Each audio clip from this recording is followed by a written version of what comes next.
Everyone in the world, please listen close. It's time to understand true life, let's go. If you ever broke bread in the belly of the beast, then you had to know the difference is war and peace. Be still the heart, let us concentrate.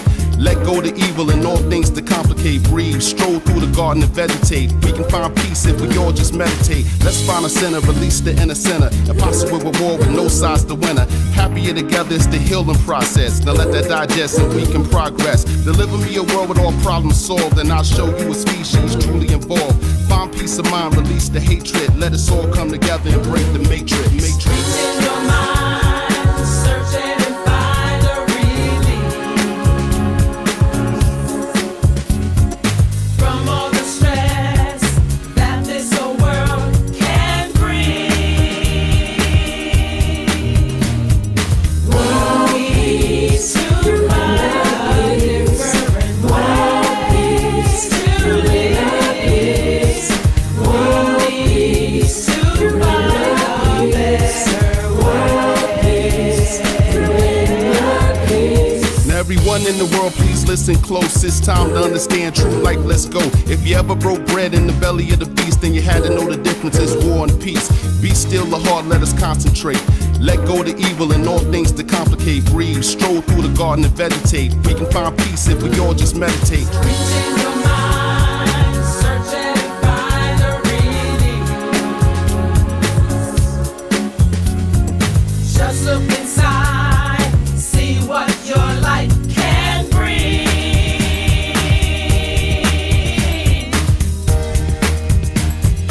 Ways to find a different ways to live. Recording in progress. Ways to find a better ways. Let's find a center, release the inner center. Impossible reward with no sides to winner. Happier together is the healing process. Now let that digest and we can progress. Deliver me a world with all problems solved, and I'll show you a species truly involved. Find peace of mind, release the hatred. Let us all come together and break the matrix. In your mind, search it and find a relief. Just look inside, see what your life can bring.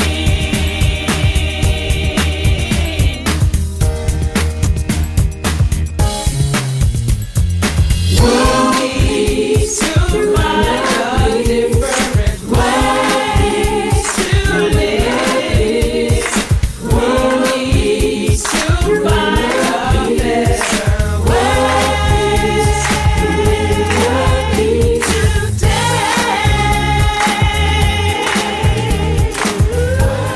Ways to find a different ways to live. Ways to find a better ways to win peace.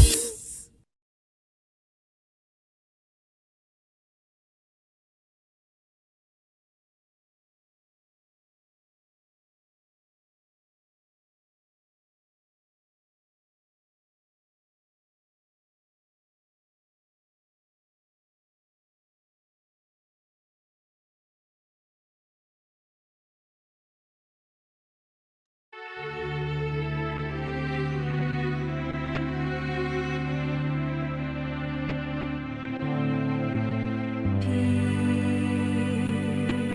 on earth, it's a dream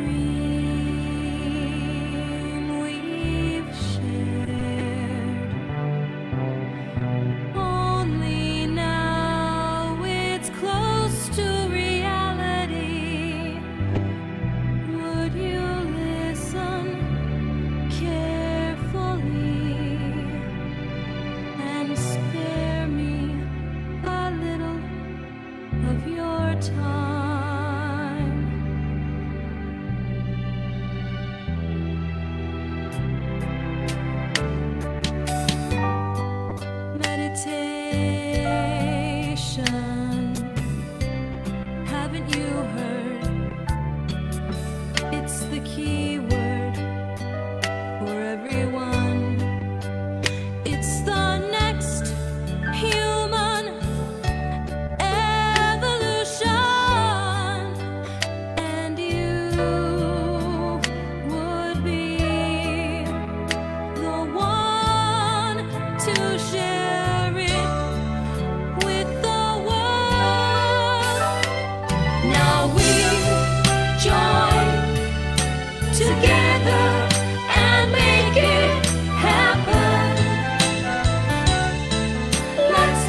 of all things is you.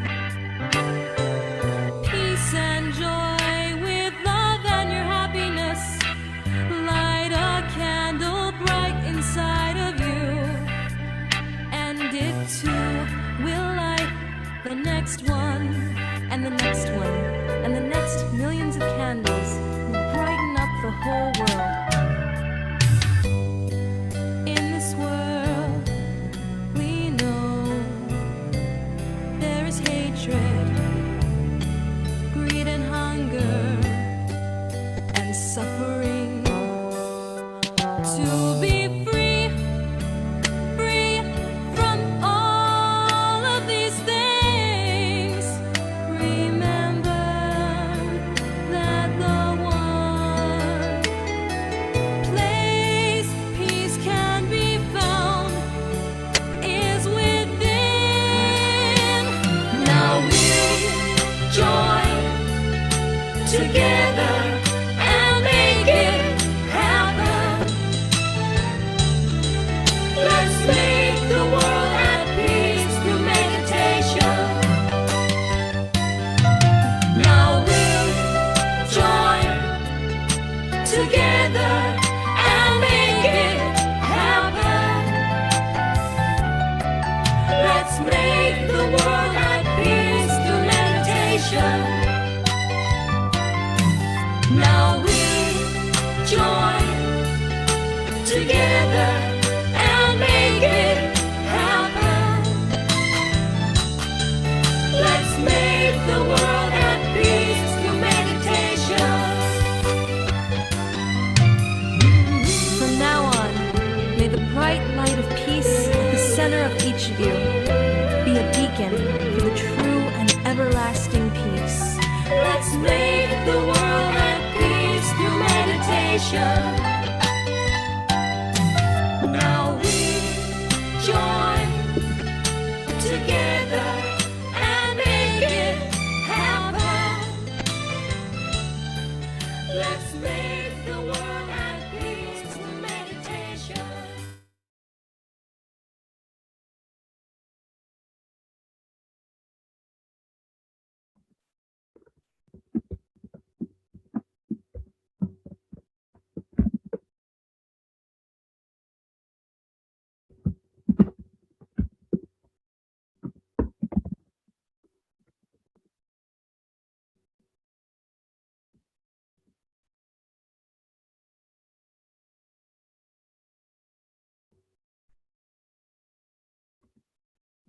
Hello, everyone.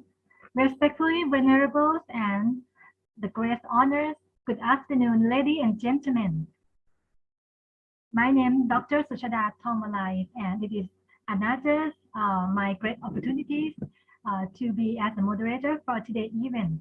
And on behalf of the Alliance of Buddhists, or the WAB and Network, we would like to welcome everyone with the great pleasure to the World Peace Day Forums.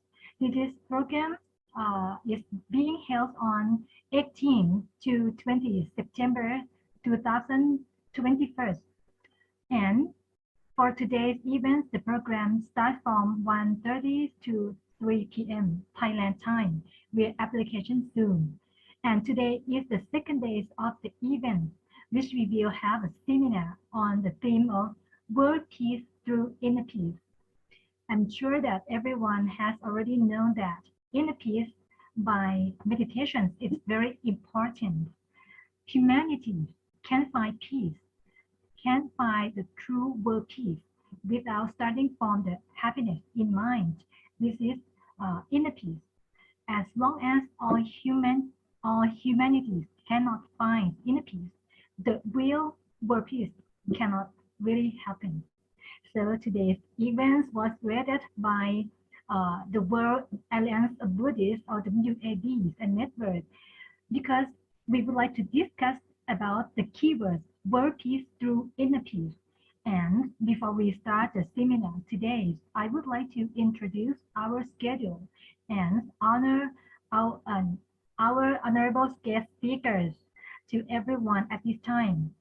So first, we will start with a welcoming speech by Venerable Dr. Pornchai Palawatthamo Pinyapong, the President of World Alliance of Buddhists, WAB. And after that, we will start the seminar as the first honorable speaker is Venerable Dr.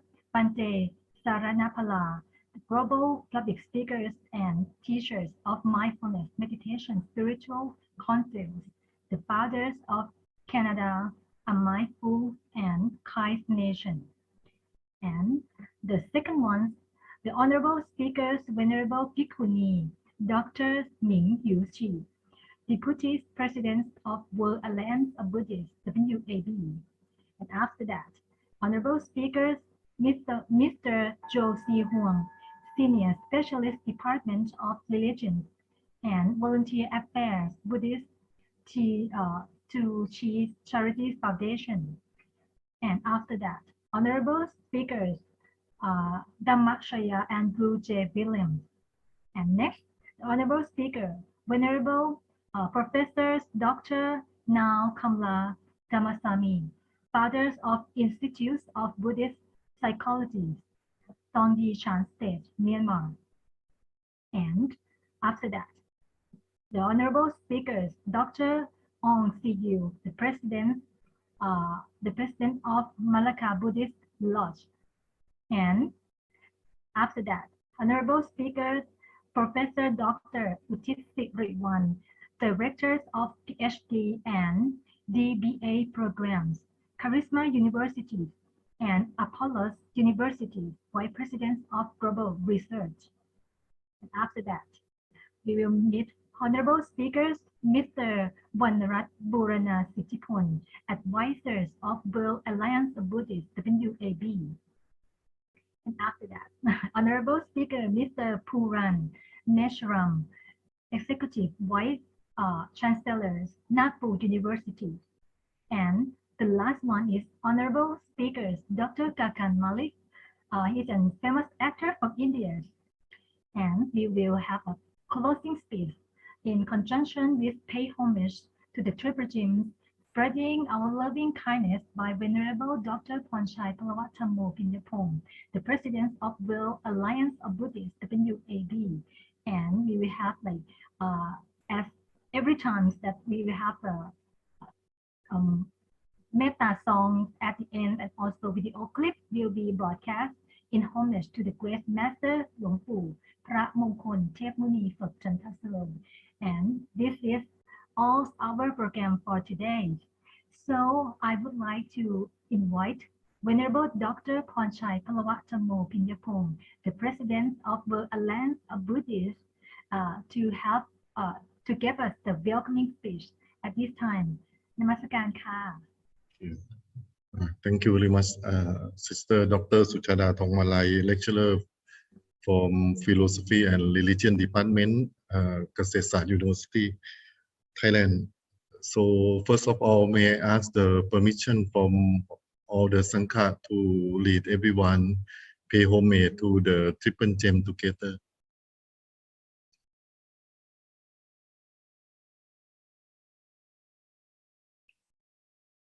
Arahang Samma Sambuddho Bhagava Buddhang Bhagavantam Abhivademi Sawakato Bhagavata Dhammo Dhammang Namasami Supatipanno Bhagavato Sawaka Sangho Sanghang Namami Pantamayang Buddhasa Bhagavato Bhupapakanamakkarang Karomase Namo tassa bhagavato arahato samma sambuddhassa. Namo tassa bhagavato arahato samma sambuddhassa. Namo tassa bhagavato arahato samma sambuddhassa. Bow. Second bow. And third bow. May I pay respect to all the Venerable, all the Bante, all the Sayadaw, and good afternoon, everyone. Today is the second day of the World Peace Day Forum, and it's my great honor to welcome everyone to joining this program again. Venerable Bante Sayadaw, brother and sister in the Dhamma from many countries. The International Day of Peace marked on 21st September, established by United Nations 40 years ago in 1981. The objective is to stop the violence, stop the war, and sharing each other, save the world, and make unity and harmony for all human beings. And after that, they have the theme for the International Day of Peace every year until now. This year, the International Day of Peace is the same day of the attainment of the Dhammakaya of our Master, พระมงคลเทพมุนี or หลวงปู่สดจันทสโล on the full moon day of 10 lunar month, and this year on 21st September. So our Alliance of Buddhist Organizing Committee, we organize this program to have the objective to commemorate the International Day of Peace and to declare that the world peace should come from inner peace. That is, and we would like everyone to sharing the knowledge each other from international countries. So that is our objective, and our program is have the 3 day on 18, 19, and 20.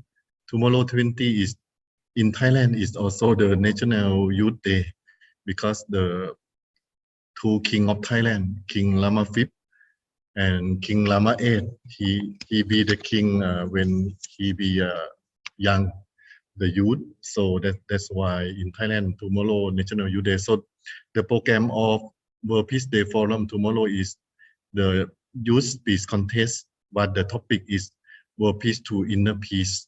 Started from, we start from 7 to 8:30.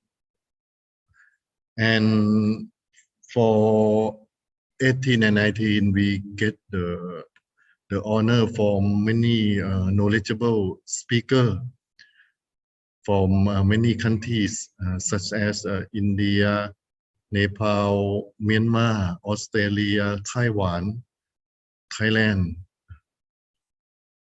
Malaysia, many countries. So I would like everyone to enjoy the program during our forum. So I would like to return my microphone, turn back to our MC to invite everyone to listen to our speakers now, and welcome everyone to join the program with happiness. Thank you very much.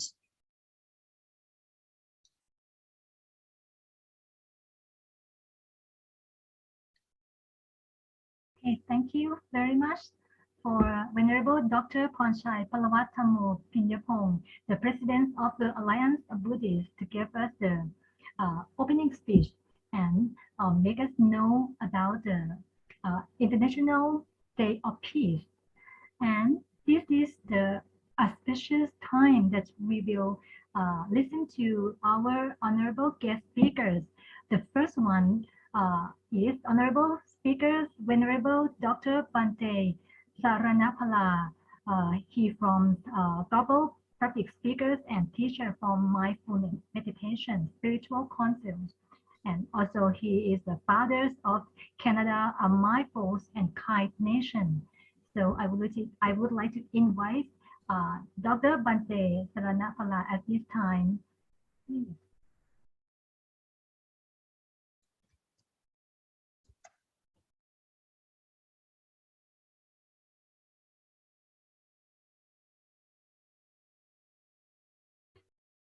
Okay. Maybe we just wait for a little bit. I'm not sure that now he's already in our Zoom meeting or not. And actually, if he's still not like he's not ready, maybe we will introduce another, the second honorable speakers. So, okay, I will invite, okay, Venerable Bhikkhuni, Dr. Ming Yu Shi. She is the Deputy President of the Alliance of Buddhists, WAB. So, please give us the speech at this time, please. นมัสการค่ะ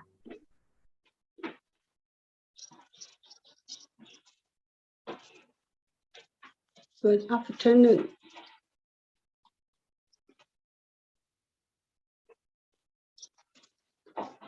Good afternoon. I am Bhikkhuni Mingyu in Taiwan. I respect every Sangha Bande, Dharma brother and sister in the Dharma. Now I hope to sharing one video to everyone.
In the present moment, we create our future.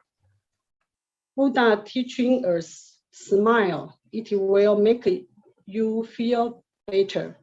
Play, it will keep you strong. Laugh, it will make you enjoy life.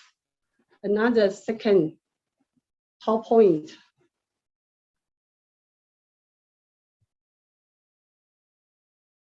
Peace starts with ourselves. What peace? Through inner peace. Next, what is peace?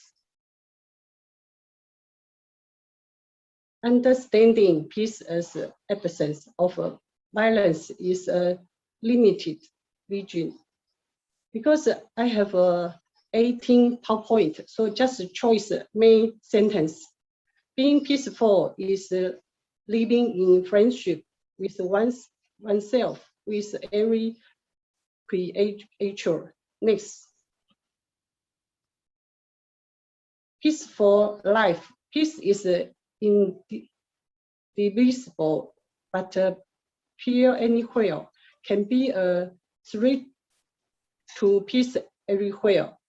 Even the best of good things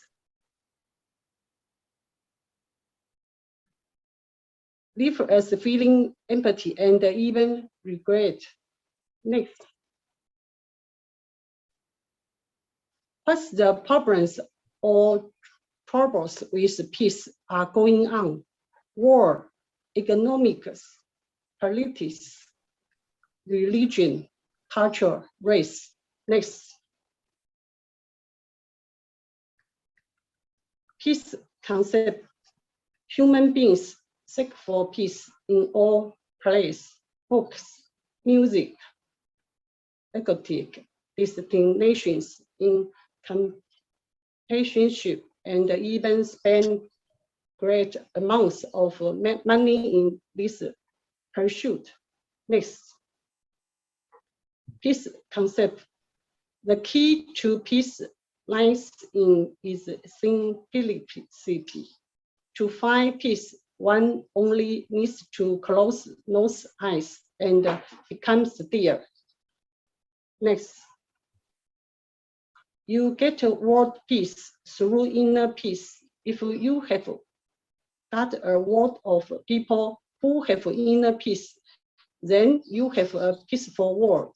Next. Theorem, peace. Peace, it does not mean to be in a place where there is no noise, trouble, or hard work. It means to be in the midst of those things and in your heart and mind. Next. From inner peace to outer peace to world peace. This is a peace building. Next. What is inner peace?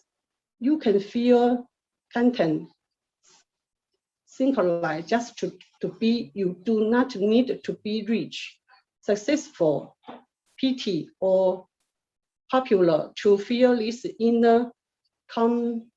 All you need is to be able to take control of your mind and stop the constant thoughts that repeat, then surface over and over again. Next.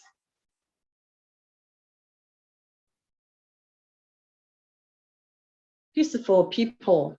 There is also a very light, uplifting and joyful feeling towards others and yourself, which makes you feel complete. People who achieve this inner kindness generally show a kindness towards and all living things, deep appreciation for the natural world around them. Next. Once a person overcomes suffering, he realizes inner peace. Inner peace projects itself outward towards the family, friends, and the larger society. This is inner peace meditation. What a weekend for inner peace through meditation. We need to stay aware because instantaneous change, clear basic knowledge, impermanence. Next. Peace for noble truths. The Buddha is often compared to a physician in the first two noble truths. He diagnoses the problem and identify its cause. The third noble truth is the relation that there is a cure.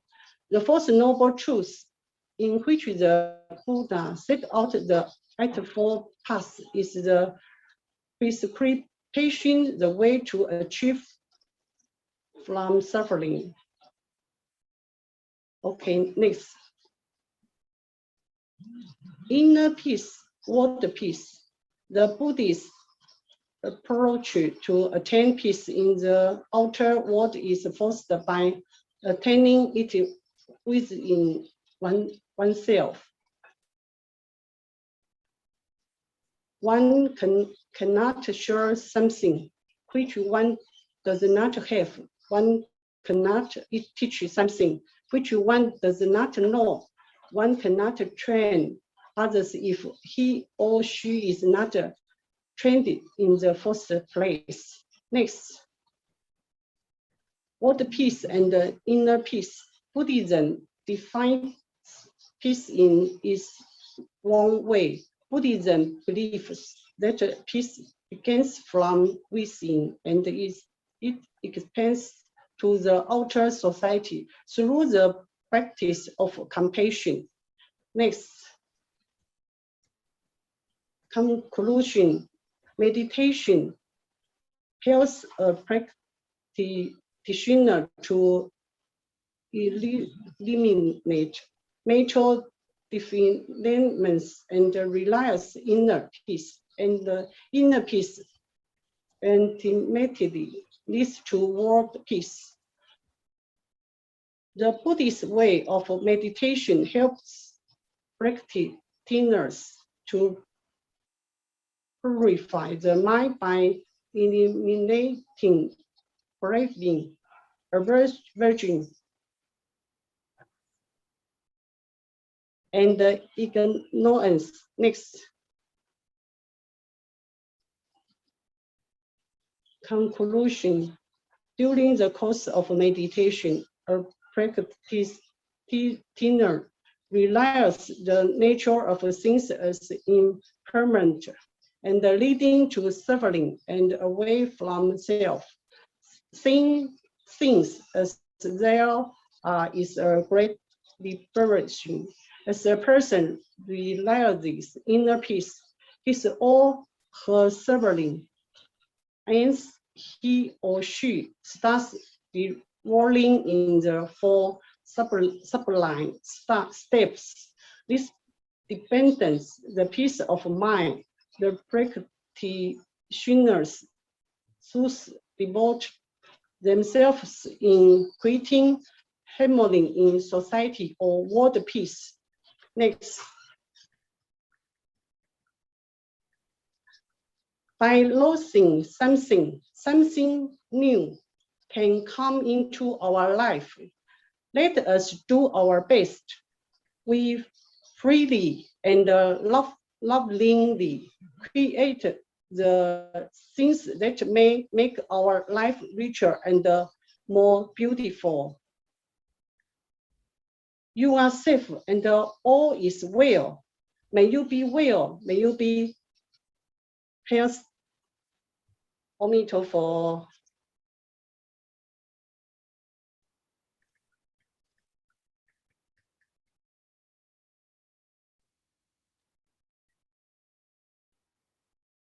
Thank you very much. Venerable Bhikkhuni Dr. Mingyu Shi. She is the Deputy President of the Alliance of Buddhists. So as the video she shares is very touches our heart. And actually that makes us realize that how humans destroy our world. And the messages that she gave us on the slides make us know how the powerful of us to protect and make the better world by practice meditation to discover our inner peace of mind first, and then the real peace can be very happy. Okay, thank you very much, Venerable Bhikkhuni Dr. Mingyu Shi. So I'm not sure that our first honorable speakers, Venerable Dr. Bhante Saranapala, that he has already come or not.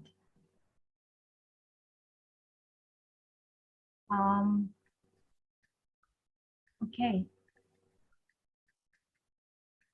If he still cannot, if he still didn't join us in the meeting room, so I will pass to our next honorable speakers. So I would like to invite Mr. Zhou Shi Huang. He is a senior specialist, Department of Religions and Volunteer Affairs, Buddhist Chu Chi Charities Foundation. Is it right? Yes. Okay, please give us how we can protect the world by inner peace. Thank you. Venerable Dharma Masters, distinguished scholars, honorable guests, good day.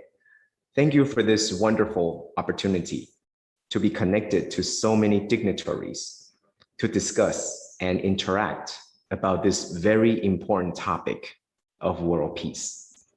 It is an honor and pleasure for me to represent Buddhist Chu Chi Foundation, Taiwan, to discuss our efforts to promote world peace. World peace, wow, it's a very noble and lofty goal. Past centuries, there has been much talk of world peace by government, by scholars, by religious leaders, etc. And many able men and women have worked very hard throughout their lives to attempt to achieve this world peace. Yet it seems so far away, remains so difficult. In fact, it appears that we are even further away from this goal than we were centuries ago. How is that possible? Why is it that despite the help of advanced communication, with the help of education, with the help of technology, and so much knowledge from history, that we are actually further away from this goal that we have been aiming for all these centuries? How is that possible? Our tries and attempts have all been in vain. In our pursuit of world peace, are our technological advancements curse or burden? Some may say so. They think since industrialization, technological advancements have profited and benefited so many people, but also increased our greed, our desires, and our afflictions. And we all know that such afflictions lead to the world's decline. Additionally, there are those who believe that technology actually allows us to be more connected and to be more aware of what happened in the past, allowing us to avoid repeating the past mistakes. Much gratitude to Venerable Mingyu to show us that video. There are so many past mistakes that we have made that we can learn from. Also with technology, we can spread the Dharma further and deeper, helping to remove the afflictions and maybe pave the way for a pure land on earth. But I don't think the arguments or the debates is very important. However, the arguments that technology or advanced society is good or bad for world peace, however the arguments might go, however the solution might be, one thing we know is certain. We still have a long way to go before we can achieve world peace. A long, long way. But I also believe that it does not matter whether this path is long or short, or whether we have the advancement of technology, or whether the technology is a blessing or a curse. I don't think it matters. Instead, I think what matters is we can each do something, and we should do something to help reach this goal of world peace. To many people, you might think that world peace is a goal of national government, of national leaders, religious leaders. We can't. How can we do something? How can we do anything? We are only an individual. We are only one person. What can we do to help achieve world peace? And the answer is through our mouth. We can choose what we eat. We can choose to eat with compassion and responsibility. Studies have already shown that there are health benefits, there are environmental benefits, and psychological benefits to taking on the plant-based diet. Through the very short video that we have seen earlier, we know that if we can assume the plant-based diet, that many problems that we're facing may go away. We can choose a better future through our mouth. And for once, we are not just solving the problems with our mouth of words, but instead it's our mouth of action. We can actually put our mouth to the action, not just words. And therefore, Buddhist Tzu Chi Foundation, with the guidance from our founder, Venerable Dharma Master Cheng Yen, have been diligently putting forth all these agendas to promote plant-based diets on the international platform, whether it's through the UN-based forums or cross-religion platforms in all the different countries, whether we are there for humanitarian aid or we are there for diplomatic reasons. Whatever the reason may be, we are promoting plant-based diet because that is the most direct way to reach world peace. How? First, we engage in the dietary and health experts to let everybody know that there exists a healthy aspect to plant-based diet. We engage in different environmental scholars and researchers to promote scientific research outcomes of plant-based diet. Most importantly, we guide our members and all the people that we have in contact with to look within ourselves, to see that all sentient beings are equal, all lives are precious, that through the decisions of our food, of our diet, we can have a meal that is burden-free, a meal where you know does not come from the lives of another living being.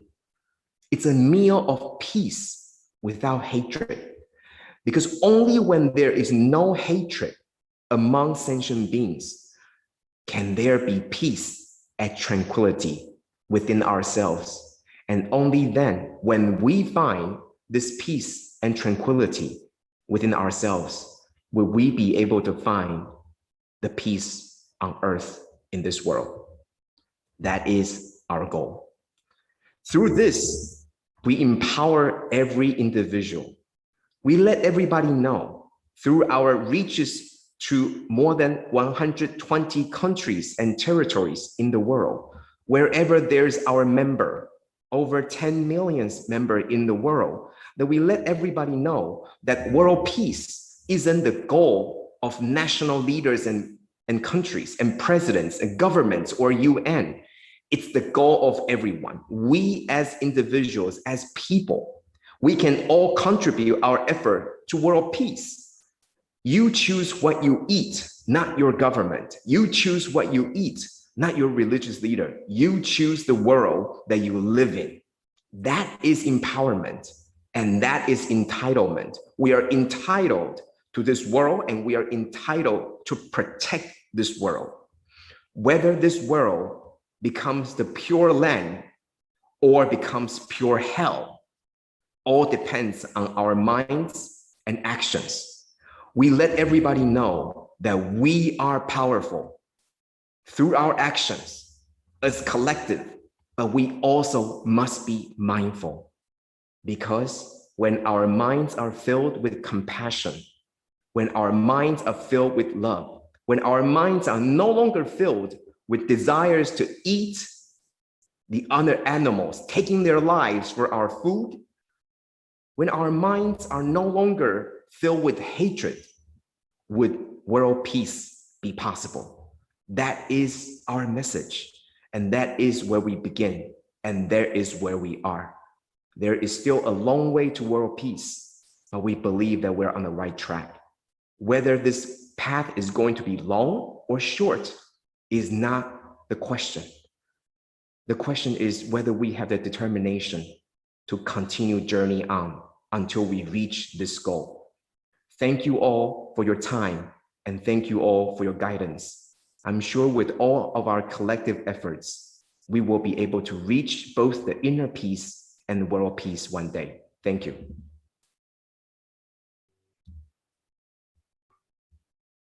Thank you very, very much, Mr. Joe C. Huang. Wow. As Dr. Ming Yuxi showed us the videos, and also Mr. Joe said, true world peace is our long way mission, right?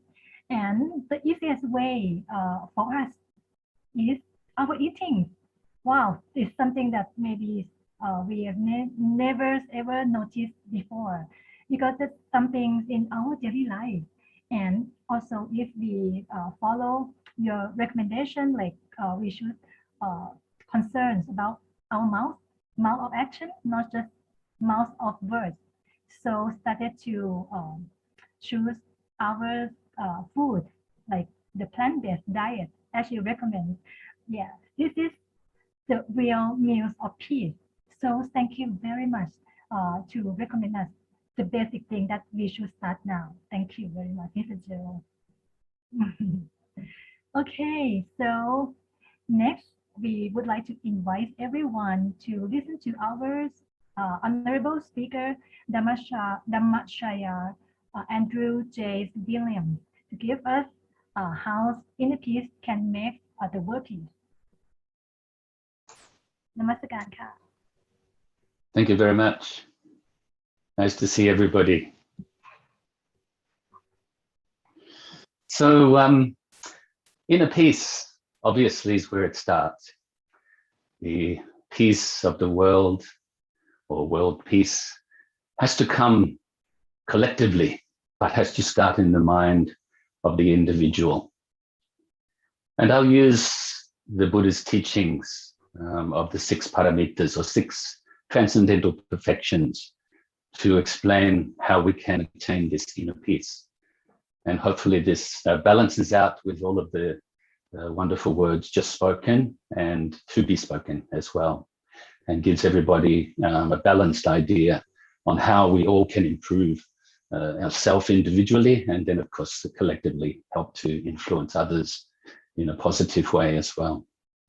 So we call generosity the door to the Dharma quite often, because with generosity or dana, it allows us to decrease our self-centeredness, to decrease our attachment to this thing that we call ourself. We only call it a self. Actually, this self cannot be found anywhere.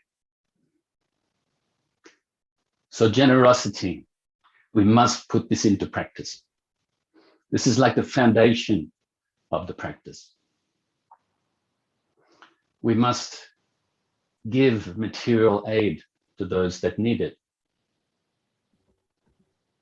We must give protection from fear to those who need it.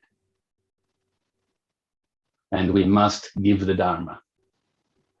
Of course, this can be in formal teachings, the Buddhist teachings, but also can be anything that is good.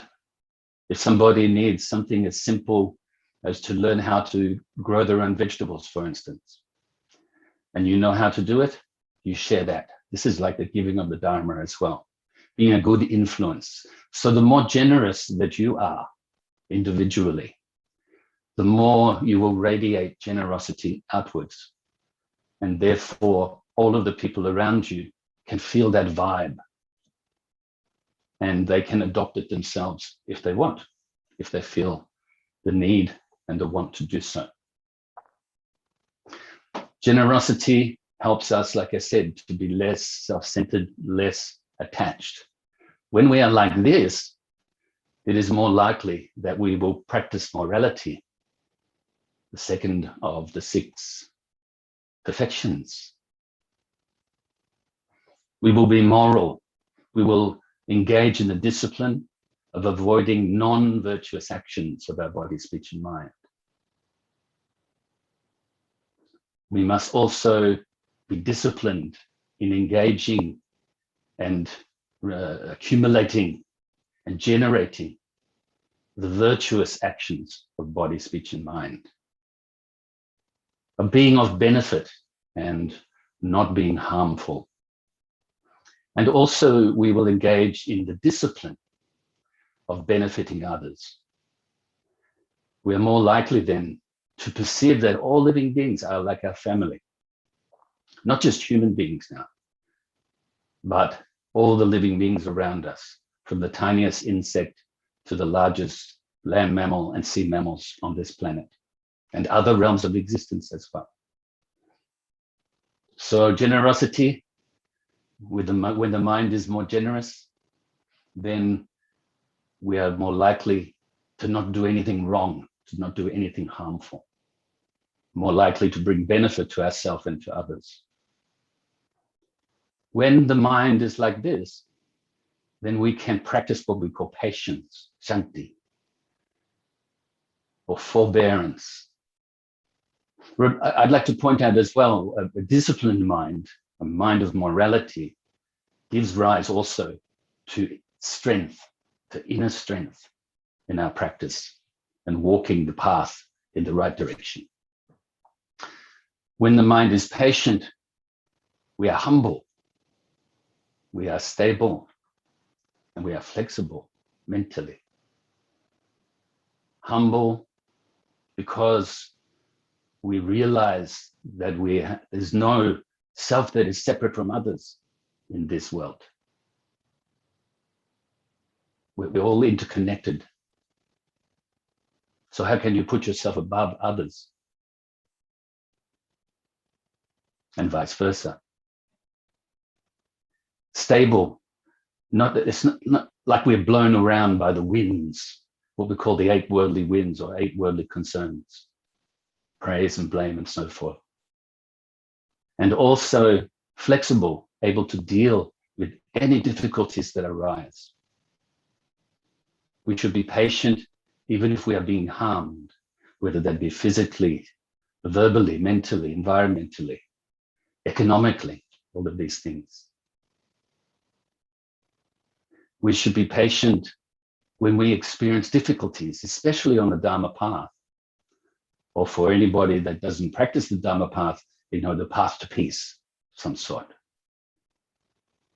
We're going to, as we purify our mind, then the karmas, you could say the results of the karmas or the fruit of the karma will ripen much smaller than they will if we don't purify the mind. So we will experience some difficulties, some obstacles on the path. But we should be patient with this. It's almost like we are being patient with ourselves, actually. We should also be patient with the nature of reality because we don't understand it yet. We are not Buddhas yet. We are not perfect yet. And the nature of reality, maybe we don't understand. Don't get upset about it. Once again, this is actually being patient with yourself. Being patient with ourselves, being patient with our faults, and then calmly doing something about it and correcting. Being patient with all of those things that we need to change. So patience is very, very important as well. And of course, we relate with other living beings, and we're all different.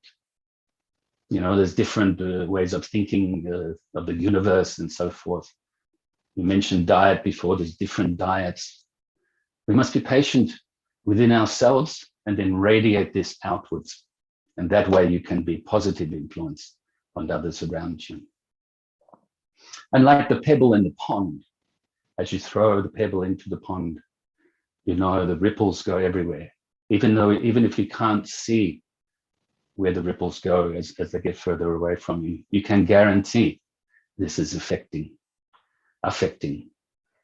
everyone and the whole planet and beyond. I share something with you that one of my masters many years ago, when I was in the temple in California, he said, you must be really careful with your body, your physical actions, your speech, and your thoughts. Because even if you sneeze here today in California, it affects the weather in Paris.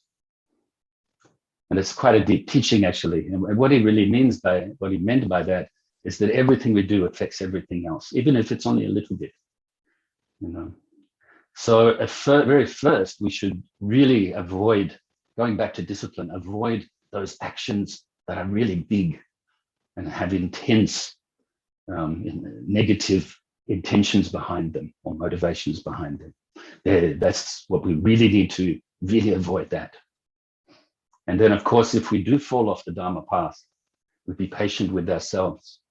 And then we work to purify these negative actions by practicing the 4 powers of purification. In other words, repentance, confessing to ourselves ultimately, but utilizing virtuous objects such as the Buddha and so forth, your teachers, and have some positive regret that we engaged in some negativities, and then make the resolve not to do it again, or at very least to work very hard to not, or to give up these habits that lead to you engaging in these negativities, and then to engage in that repentance practice to improve ourselves always. When the mind is patient, and I'll go back to that, it's more likely that we're going to make enthusiastic effort to maintain a mind that is wholesome, and to relinquish and eradicate a mind or thoughts and so forth that are unwholesome. And we're also going to make the effort, the virya, to maintain an altruistic intention, or known in Sanskrit and Pali as bodhicitta. The bodhicitta, great compassionate intention to benefit all living beings, to attain enlightenment for the benefit of all, and to help them to do likewise.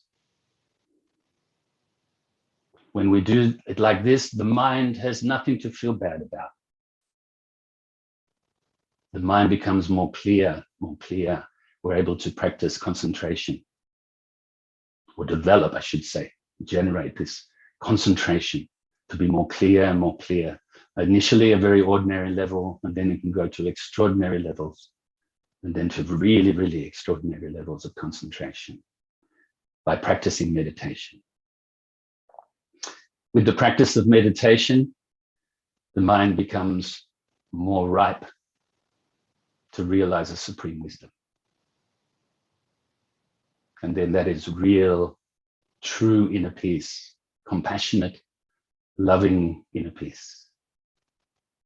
and then radiate it outwards continually. So don't just keep it for yourself. You know, I like to say often that, you know, you can see the bud of a flower, beautiful flower bud. This is like inner peace. But then you see the blooming of the flower. This is like you radiating this inner peace, love and kindness, compassion outwards. So I encourage you to do so. I'm really happy to be here today to get asked to take part in this auspicious event. And I look forward to hearing the other speeches as well to come. So may all living beings be happy and have the causes of happiness. May they be free from suffering and the causes of suffering. May they never be parted from the happiness beyond suffering. And may they abide in equanimity, free of bias, attachment to the near and aversion from the far. We shall cause this. Great compassionate Buddha, please inspire us to be able to do so.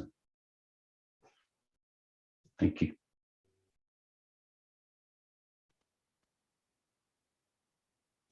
Thank you very much. Our honorable speaker, the Dhammachayan Andrew J. Williams from Australia. So I can have another technique actually from myself, and I'm sure that for everyone as well in this meeting rooms, because generosity, as you said, is the door of Dharma, and it's a kind of the first step, as I understand, is the first step of individual practicing, right? So we can create the mind that's generous, and then we will have some kind of humble, flexible, and stable mind. And then we can continue to practice meditation so that make our mind more clear and have more passions, so we can deal with every situation in our life peacefully. So that is how generosity can create inner peace, and inner peace can create world peace. So thank you very much, Dhammachayan Andrew J. Williams. Okay, so we got many ways that we can really practice studies from now. So everyone, I mean, like our honorable speakers, that recommend us to practice meditation to create the inner peace first, and then we can starting with ourselves to expand the true peace to our world. So next, I would like everyone to listen to our honorable speakers, Venerable Professor No Kamla Dhammasami. He is the founder of Institute of Buddhist Psychology, Tongyi Chan State from Myanmar. So please give us another knowledge that how inner peace can create world peace.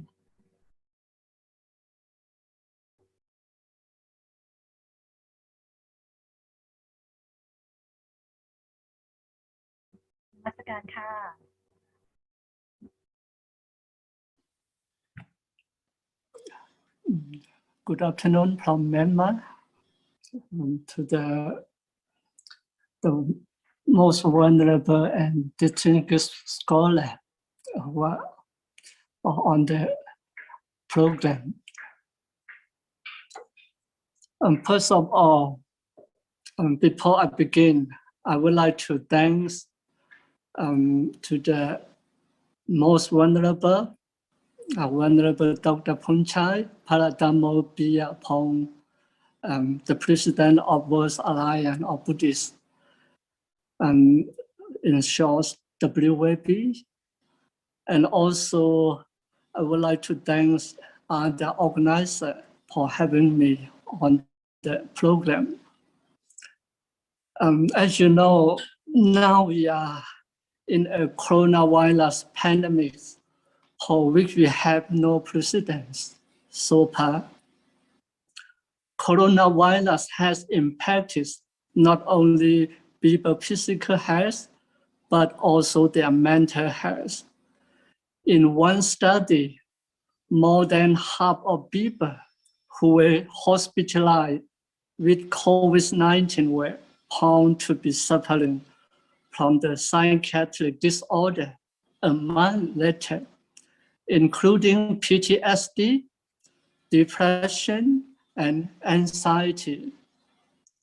More than half of adults, 60%, and over 2/3 of young people, 68%, have said their mental health got worse during lockdown. Today, I'm going to discuss about how to boost our happy hormones. This is important because the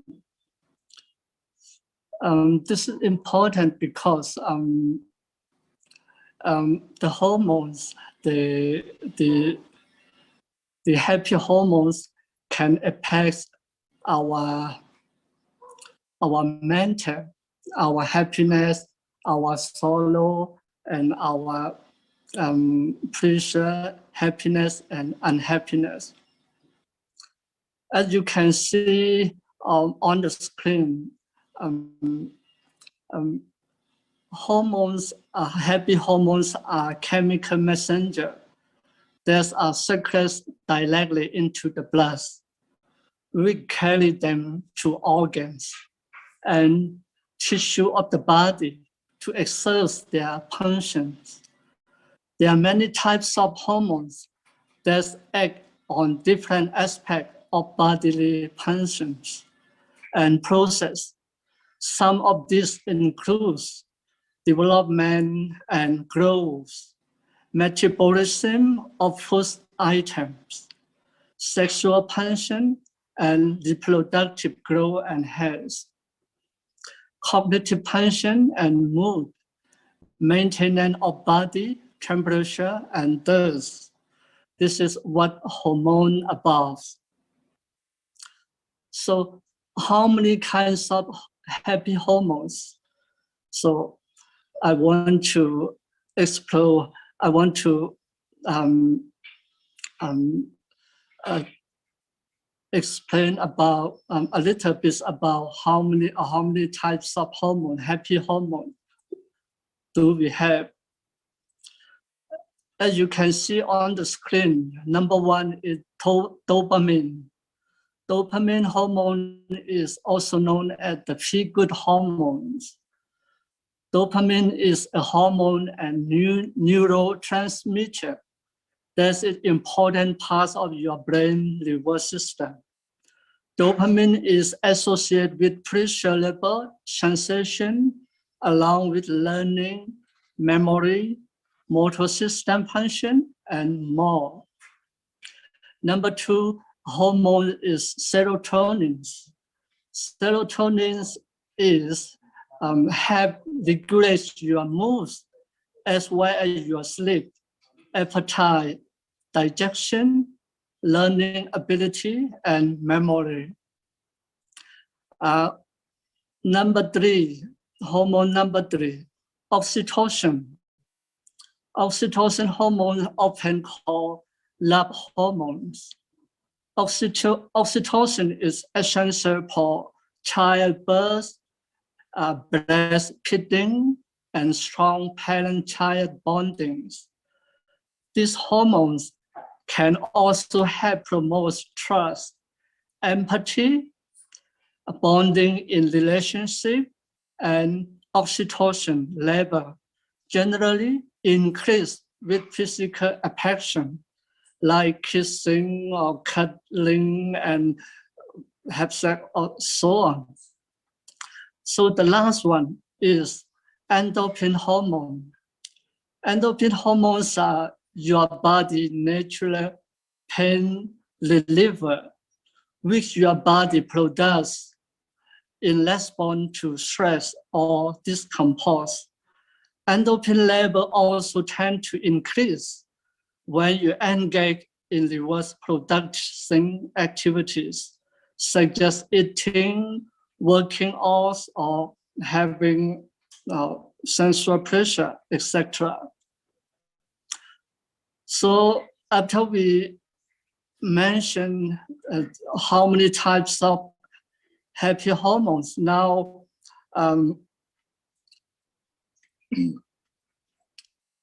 want to explain about is there any linking between hormones and emotion? Yes, from the psychological point of view, there are some linking between hormones and emotion. Emotion are not really made of anything, but how we feel emotion can be described. Emotion come from the arousal of the nervous system. Millions of chemical reactions take place in brain at any given time. Chemical reaction occur because of synapses. Synapses are parts of the nervous system, and it is through this that neurons are able to transmit messages using neurotransmitter. Emotions are typically measured in physiological response, such as a pounding heart, switching blood rushing to the pace, and the release of adrenaline. Expression is also a major part of emotion. Expression is associated with parts of the nervous system, such as the motor cortex, limbic system, and the brain system. The parts of nervous system that affect emotion, the most are the frontal lobes and the amygdala. The frontal cortex is usually associated with the feeling of happiness and pleasure. The amygdala is usually associated with feeling of anger, fear, and sadness. So when you look at from the Buddhist psychological point of view, we also have similar, perception with the general psychology. According to Panchakanta or five aggregates, the mental and physical, the mental and matter cannot separate it. So that means emotion and physical cannot separate when you look at from the Buddhist psychological point of view also. So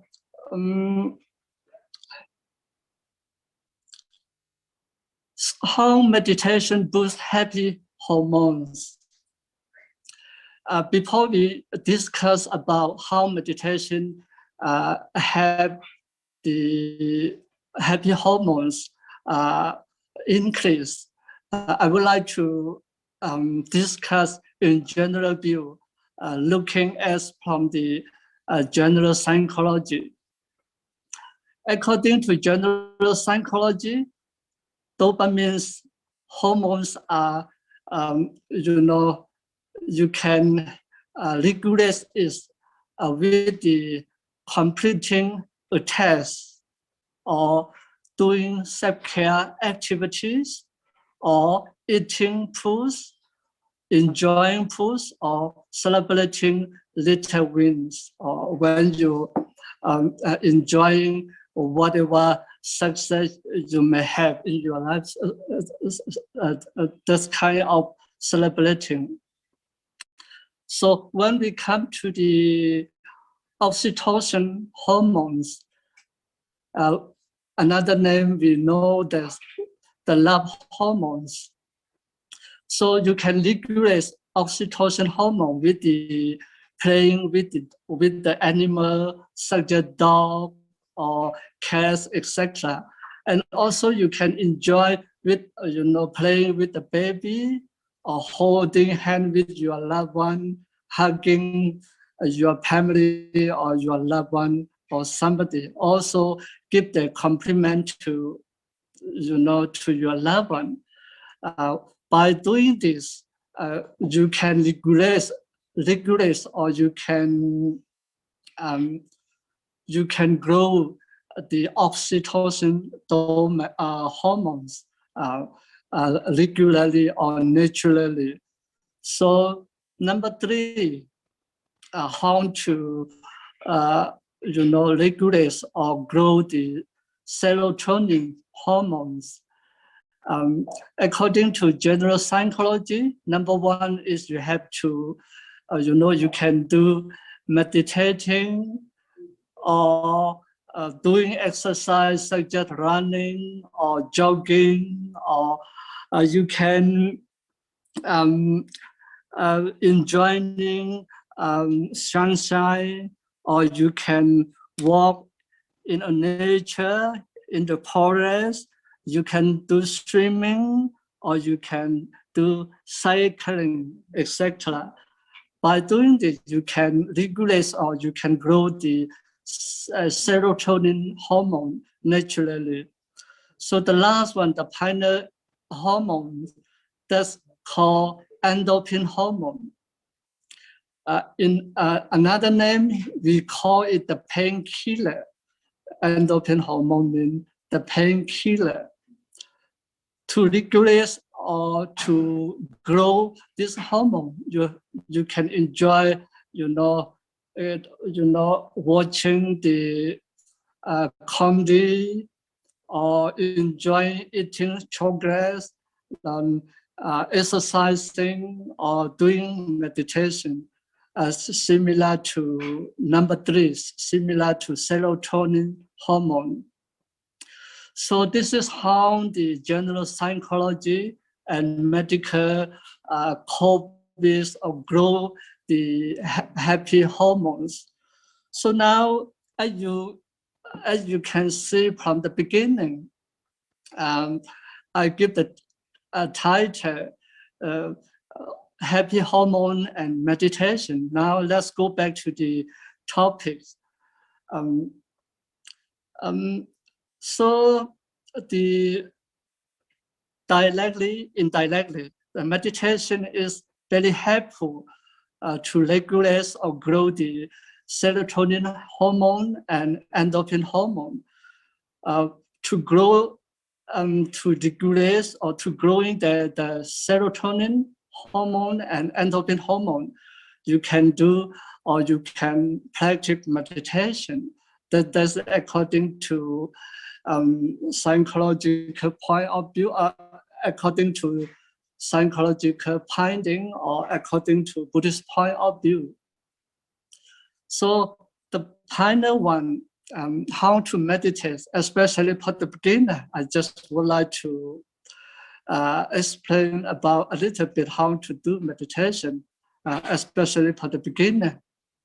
So to start with, so first of all, you have to choose a quiet place and comfortable place to sit, and get a comfortable, whether just standing or sitting or lying down, or let all of your doubts, positive or negative, rise up and pass you by.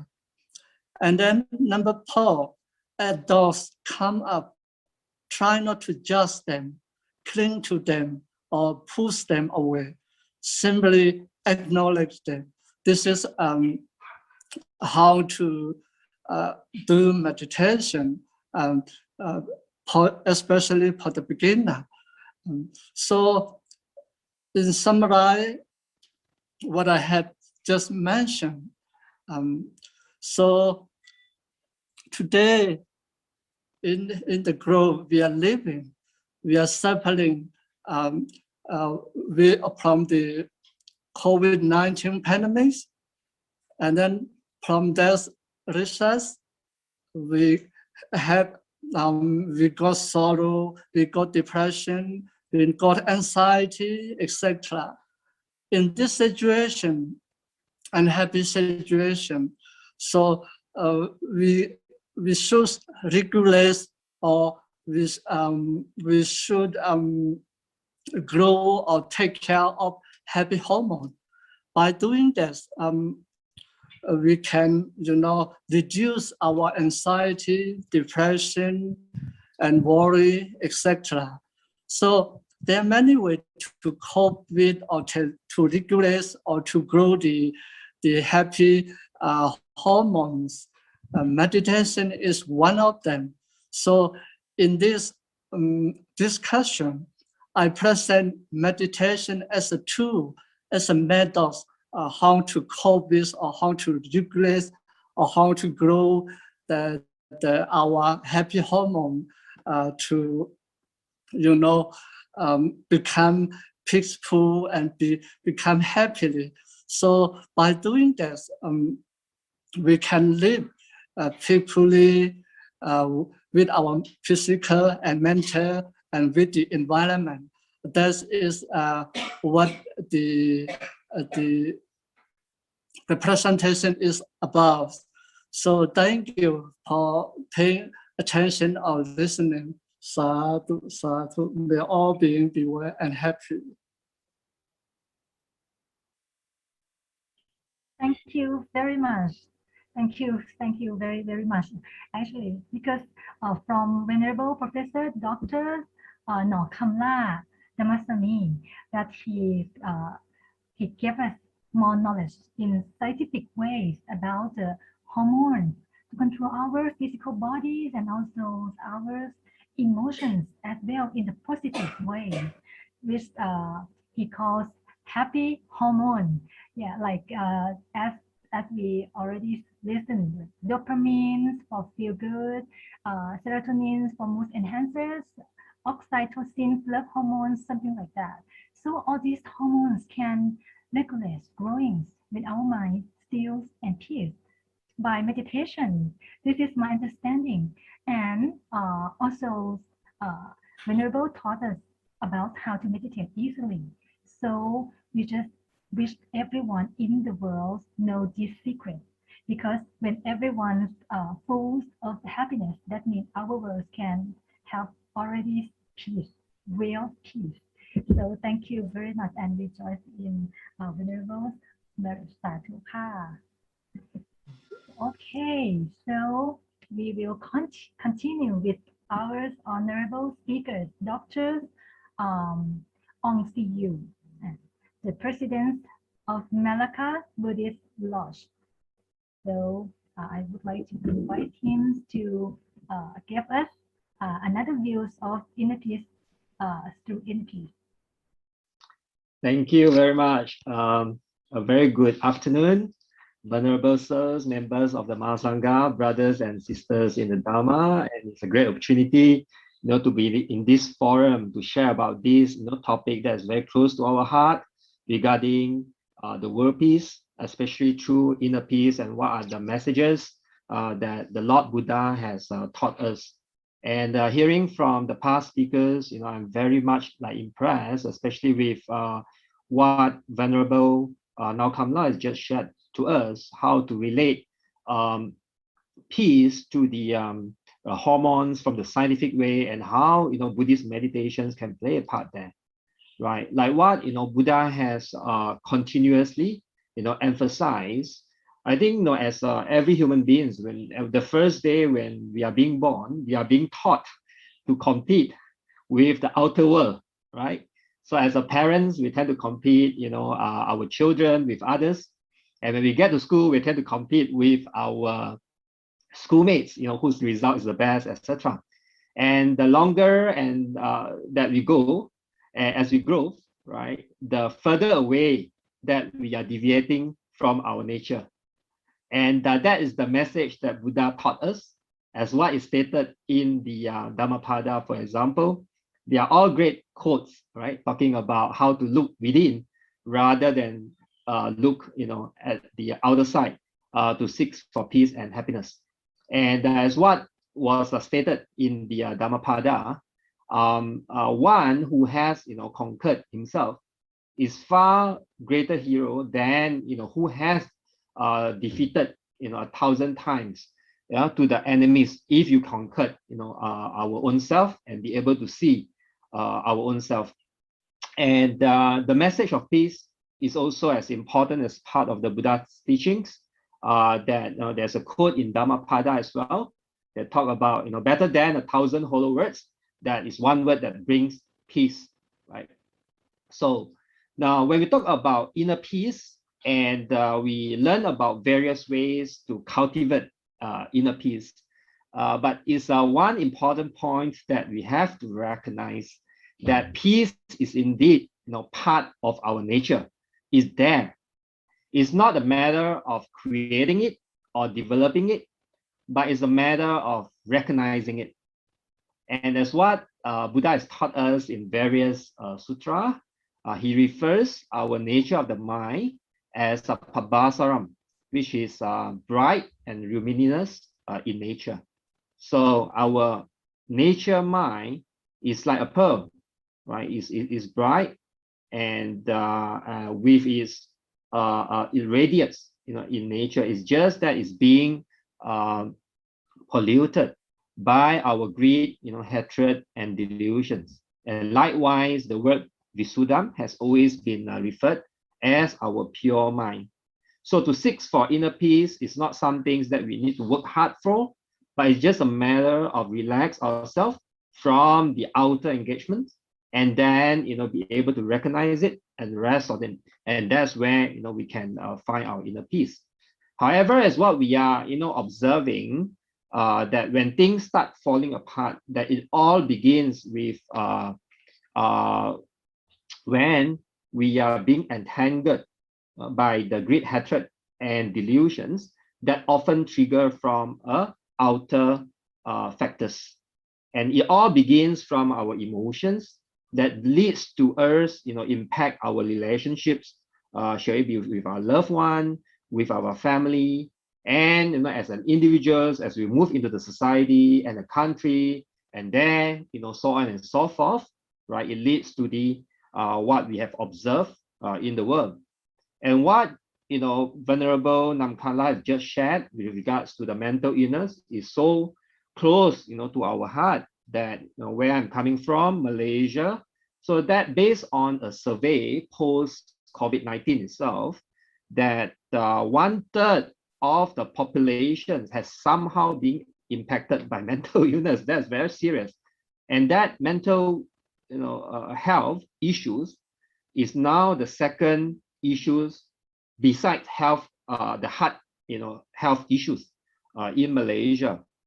And especially when we talk about this current campaign of World Peace, that we focus a lot on the youth, and that's exactly some things that we need to focus on, because based on the survey as well, for example, in Malaysia, 40% of the youth between 13 to 17 years old, based on the study, and that is before COVID-19 situations, 40% has in fact being disturbed by anxiety.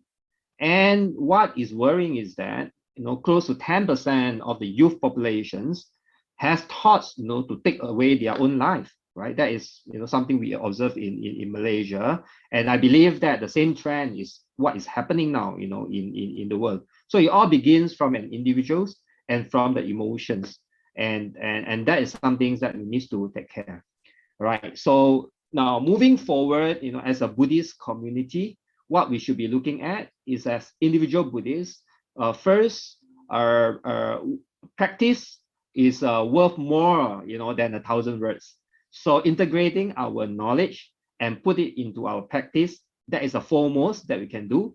Shall it be from our healthy diet or mindful diet, as shared by one of the speaker earlier. But beyond that, from our speech, from our actions, that is what we can do and influence as individuals. And from there, we will try to bring it and influence our family. And as a Buddhist, we should not be looking into enjoying our inner peace in the jungle or in the cave, right? But we should be playing active roles as a lay Buddhist, and to actively engage the society and make sure that we all play our part as part of the members of the society. And that will start within the family, right? It's kind of funny if we are promoting peace to the world, but if we are having war, in fact, within the family, right, between husband and wife and parents and children, right? So that is something that we should all put into practice. And another areas to look into is definitely to look into our youth developments today, that they are being born in the era where we are all engaged through technologies. People can't run away from the handphone, mobile phone. There's lack of human to human interactions, and therefore as a Buddhist communities, there are some things that we needs to provide or continue to provide a platform to develop our youth and to support in terms of their mindfulness training, so that they are not being dragged away from the outer attractions, but rather having opportunities to look within to create inner peace within themselves. And as Buddhist community, we should also continue to promote internal collaborations like what WAB has been doing by engaging Buddhist communities from across the world. But also we need to make connections with our external partners, other religions, or even with the government, right, to establish what we can jointly do together in terms of addressing some of the common issues that we are facing as mankind. And last but not least, in today's world, we are being provided convenience through the technologies. So we must always be mindful. Technologies is to be used to support the development of the mankind, but not to take over the beauty of the mankind by over attached to it and start losing our path because of technologies. But it should be the other way. So if we are able to leverage on technologies, for example, on AI, on even like what you're seeing here in the pictures, some of the robotic monks, to promote the Dharma, that the outreach effect can be very much more effective, as we see.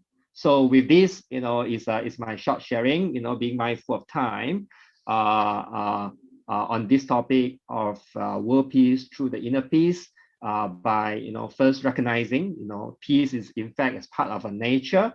Is more to recognizing it rather than have to work very hard to create it.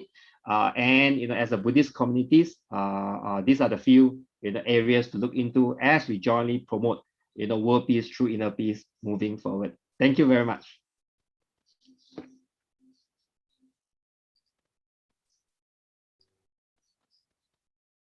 Thank you very much, Dr. Ong Si Gyu, the president of Malacca Buddhist Lodge. So he gave us another views of how peace can create world peace. So he says peace is our nature. So yeah, we should integrate between knowledge and practice together. And he says something that's very easy, but maybe we just didn't pay attention more.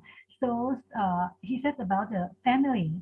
Everything should start with the family first, and then we can create the world peace to the society and also the world, and also the technology. Yeah, so we use it as our convenience, but we shouldn't let it control us.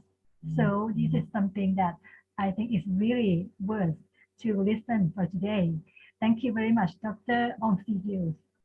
Okay, so I would like to invite you to listen to our honorable guest speakers, Professor Dr. Utit Siriwan at this time, and he is the director of PhD and DBA programs, and also from Karishma University and Apollos University, and he also is Vice President of Global Research as well. So this gave us the knowledge about inner peace. ครับสวัสดีครับ and thank you everyone, Venerable Phante Dr. Phonchai Phinyapong and our brother and sister all from around the world. Today we are under seriously situation about coronavirus. Then what I would like to join today about inner peace to world peace is only Lord Buddha focus 7 Lord Buddha, start from Vipassana Buddha till Gautama Buddha. What all 7 Buddhas say are the same. The first thing, easy is doing good, mean positive mind, positive mouth, and positive action. I think three keywords are the best for the world now, because as I take a look by my global research, now students and youth around the world train not to be any religion. This is what we should seriously do, like a collaboration among our Buddhist country, right? Thailand, Malaysia, Taiwan, etc. And why I just mention only three things, mean positive mind, positive mouth, and positive action. I think because as I learned from my daily to practice in close experience, when we talk about religion, as my experience, not to be far away from our life. It should be like in Thai word we say sabai or easy. Therefore, as I observe from Thai culture back to Sukhothai period, we have only F4 model. The first one is Lord Buddha, and Thai people adopt Buddhist teaching as the first model is friendly. Be friendly to people. I mean, not only Thai, but all friends from around the world. The second thing, funny mean happy, be laugh and some keep smile and humor feeling. I think this key is very important for people around the world, include Thailand now. The third point is flexible. I think is a good key point for inner peace to world peace. We should not like straightforward or like cannot be flexible. I think flexible is the key point for inner peace to world peace. And the last point, what I would like to mention is do the best we can. This mean every day. I think we try to do the best. Like for example, for me, I adopt Lord Buddha teaching about before we sleep, we memorize, try to thinking what we did from the morning until we sleep.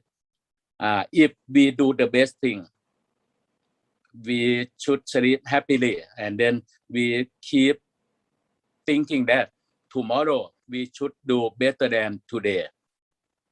And if we do the bad thing to people, then we should tell ourselves that we should not do the bad thing to all people. This is what I would like to share about inner peace to world peace. Only the F4 model: friendly, flexible, funny, and fulfill. Thank you. ขอบคุณครับ Thank you very much, Professor Dr. Utisi Riwan from Charisma University and Apollos University. So it's very easy that he recommended us to follow the Lord Buddha teachings to make our life easy. So yes, as our Thai history from Sukhothai. So he gave us example, like before we go to bed, we just reviews our actions, that we have the right action from the thoughts, speech, and action or not, like that. And also refrain from the bad things. That is very easy for our life. Thank you very much to make like we have the right action, and then the inner peace can come easily. And world peace is not like something that beyond our action. Thank you very much. ขอบคุณค่ะ And we will invite honorable speakers, Mr. Vannarat Buranasitipon. He is the advisor of the Alliance of Buddhists of WAB at this time.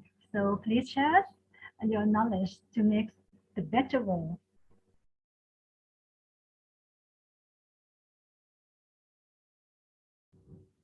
Not sure that now he is our room meeting or not.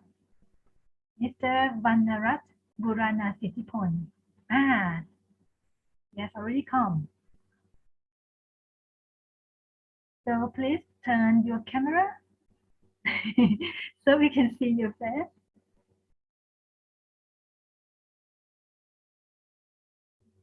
Okay, just maybe just for a little bit. I'm not sure that is it him or not. Maybe not. So okay, maybe Mr. Vannarat Buranasitipon still not ready yet. We can pass to another our honorable guest speakers, Mr. Paran Metram. He is Executive Vice Chancellor, Nagpur University. So please share us more about inner peace through world peace at this time.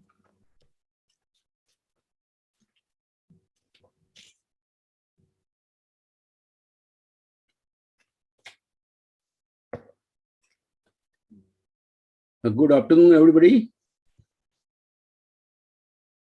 Respected all leaders of the spiritual and religious world. This is a wonderful occasion when we can all unite and serve humanity by propagating the thoughts on world peace through inner peace.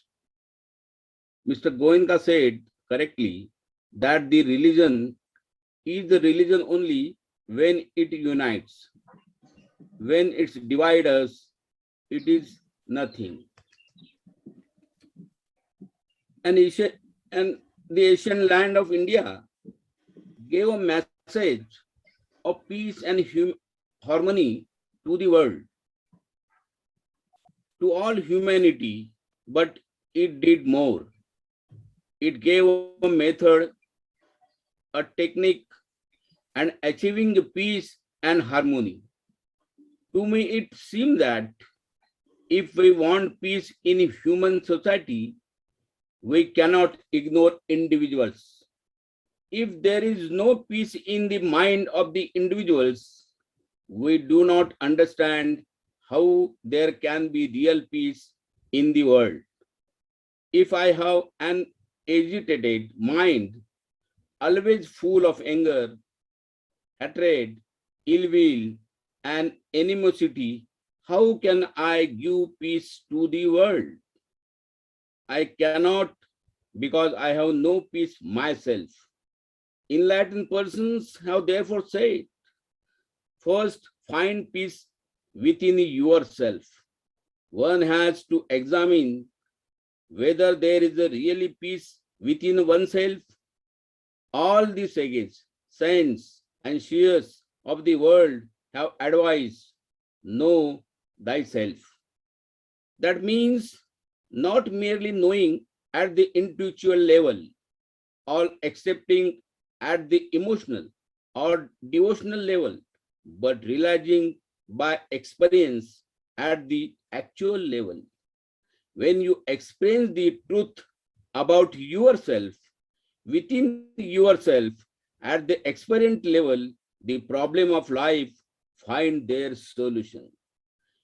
You start understanding the universal law, the law of nature, or if you prefer, the law of God Almighty. The law is applicable to one and all. When I generate anger, hatred, ill will, or animosity, I am the first victim of my anger. I am the first victim of hatred or animosity that I have generated within. First, I harm myself, and only afterward, I do start harming others. This is the law of nature. If I observe within myself, I find that as soon as any negative arises in the mind, there is a physical reaction. The body becomes hot and start burning. There are palpitations and tension. I am miserable. When I generate negativity within me and become a miserable, I do not keep the miserly limited to myself. Instead of through it on the other, I make the entire atmosphere around me so tense that anyone who come in contact with me also become a miserable. I talk of peace and happiness. More important than world is that happiness within me.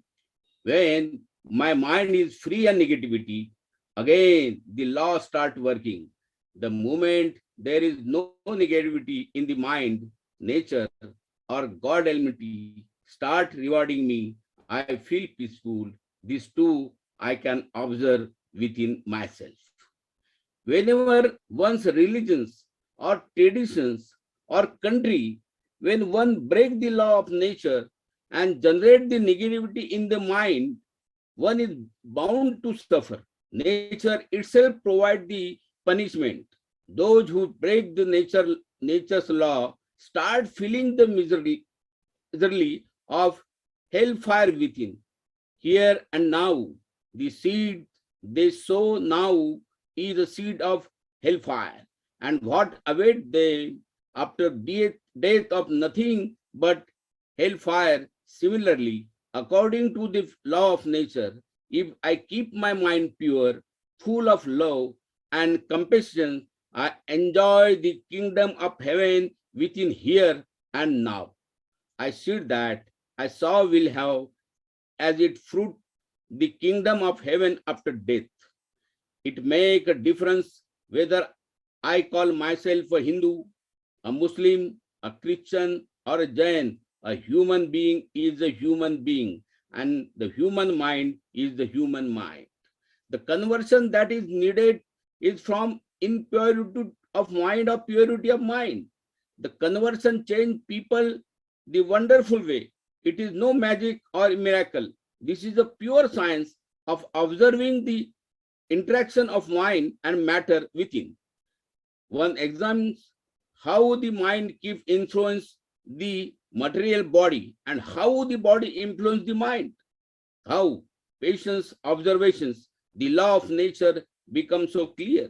Whenever one generates the mental negativity, one starts suffering. And whenever one the free from negativity, one enjoys peace and harmony. These techniques of self-observations can practice by one and all. That's in ancient time. My enlightened one in India, the techniques spread around the world. Today also, the people from different communities, traditions, religions come and learn these techniques to obtain the same benefit. They may continue to call themselves Hindu, Buddhist, Muslim, or Christians. These labels make a differences. A human being is a human being. The difference is that how their practice they become truly spiritual people, full of love and compassion. That they are doing to good for themselves and all others. When someone generates peace in the mind, the entire atmosphere around the person is permeated with the vibration of peace, and anyone who encounters that person also start enjoying peace. This mental change is the level conversions that's required. No other conversions has meaning. Permit me to read you the benevolent message from India to the world, inscribed in stone 2300 years ago. These are the words of Emperor Ashoka the Great, ideal ruler, explaining how to govern. He tells us one should be honor only one's own religion and condemn other faith. This is an important message for our time. By condemning others, and insisting that one's own tradition is the best, one creates the difficulties for humanity. Ashoka continued, instead one should honor other religions for various reasons. Every religion worthy of the name has a wholesome essence of love, compassion, and goodwill. We should give honor to religions because of this essence. The outer form always differ. There will be so many variants in rites, rituals, ceremonies, beliefs. Let us not quarrel about all that, but instead give importance to the inner essence. Ashoka says, by so doing, one helps one's own religions to grow and also render service to the religions of others. The acting others, one digs and grave one owns religions and harms other religions as well. This is a serious warning of us all. The message says, someone who honor his own religion and condemn other religion may do so out devotion to this religion, thinking, I will glorify my religion, but his action injure his own religion more gravity. Finally, Ashoka present the message of universal law, the message of dharma. Let's all listen. Concord is good, not quarreling. Let all willing to listen to the doctrine professed by others instead of disagreeing and condemning. Let us give importance to the essence of teaching of every religion. Then there will be real peace, real harmony. Thank you very much.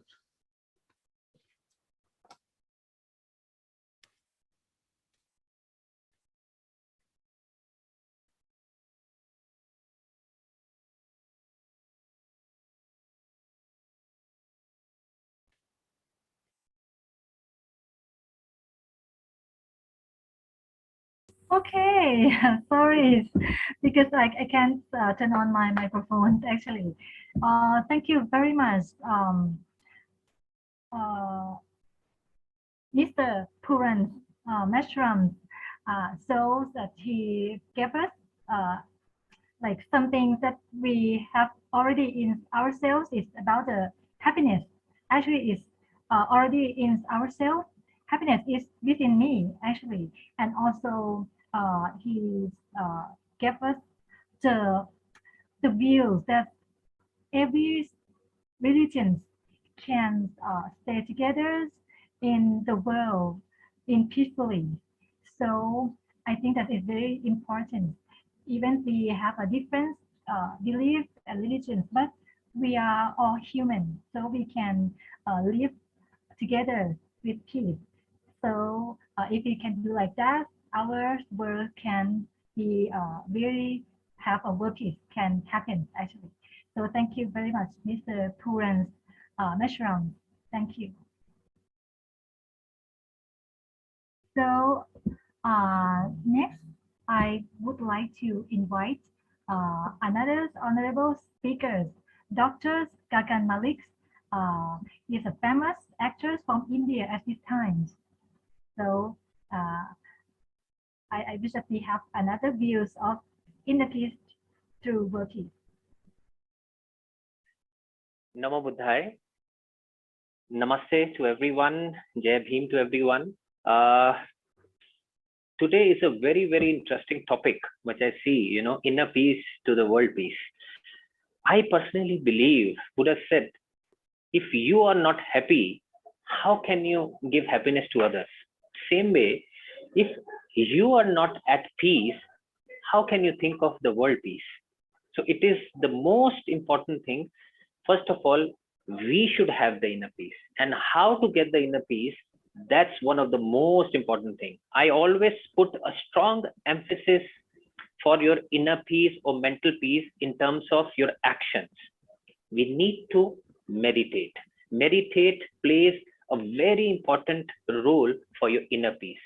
The second, the most important factor is your compassion, your generosity, your willingness to help others, to help poor, to help needy. I have said it in my early speeches also that if you really want to feel what inner happiness is, or what is the real meaning of peace, you must go outside and try to help someone.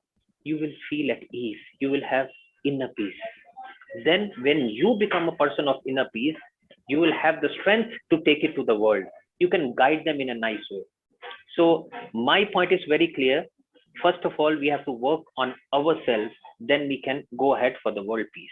And better, every day we need to do a strong meditation, like, at least you can say 20 minutes a day, if you have a heavy schedule, is must. Secondly, when we talk about any war in the world, let's talk about any war in the world. What is the final result of every war? Talk about any war. The final result of every war is peace. I played in one of the television series, I played King Ashoka. Sir was talking about King Ashoka, I played it. So there was a scene which went deeply in my heart. Right after the war of Kalinga, King Ashoka was talking to his assistant and saying, what happened? He said, we won the war. But when he saw,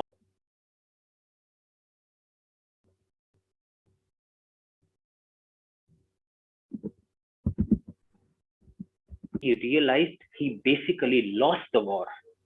If it will cost the lives of millions, bloodshed, ruin the life of so many things, he doesn't want that peace. He has not won that war. So basically, then he realized war is not the answer for war, which is world is going through the same circumstances. He said peace is the answer for every war. So we need to sort that out. So he said, he already, sir has explained just now about Ashoka. It was very interesting. Like, we also did a movie on Buddha where I played Prince Siddhartha there. And we have a caption in the beginning, but he said, like, we need to respect all the religions, to work in a way so that we can bring peace in all over. I personally feel, I think as a Buddhist, we are very famous for our peaceful attitude all over the world. Whenever, even Buddha is the symbol of peace. 90%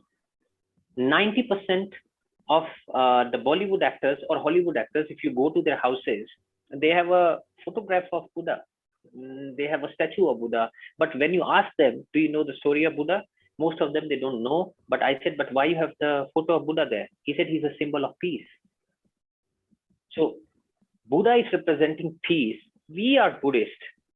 We follow Dhamma. So I think we have to work on ourselves, first of all, to have the inner peace by meditating, by being compassionate, by being generous, by being helping others. The day we'll do that, then we will develop the inner feelings to help others, and we will join hands together and go to the world and give the same message to the whole world, that if you work on yourself, you are at peace, it will give you the real inner happiness. That is how the whole world can come into a peaceful world. I believe no matter what religion you belong to, every religion in the end, they all want peace. If they're talking about something else, I think they're giving a wrong statement, or they have not understood their religion very well. So I think it is a great forum from World Alliance of Buddhists to talk about peace, because it is the need of the day. And I think it's the best way, like if we can arrange some actions or some kind of more conferences or something in the media where we are, doing something to give this message of peace to the whole world, it will create awareness among the whole world. And I really wish in advance World Peace Day to everyone once again. And thanks for inviting me once again. I don't want to take much of the time because it's been already very long. And I think we should, final message, I will conclude in a way, we should work on ourselves first of all. Again, I'm saying meditation, compassion, generosity, and also helping others. That will create you a peaceful person. Then you are eligible to go to the world and try to, spread peace all over the world. Thank you once again for giving me this wonderful chance. Namo Buddhaya, Jai Hind, Namaste once again. Thank you very much, Dr. Kakan Malik. So this is another view as an actor, because of he said that something that's very important. How can we create happiness if we are not happy first? So we need to feel happiness first, then we can spreading the happiness to others and the world. This is very important. So he recommends the way we have the happiness or inner peace. We should meditate. He recommended just only 20 minutes a day. So we can create our inner peace day by day.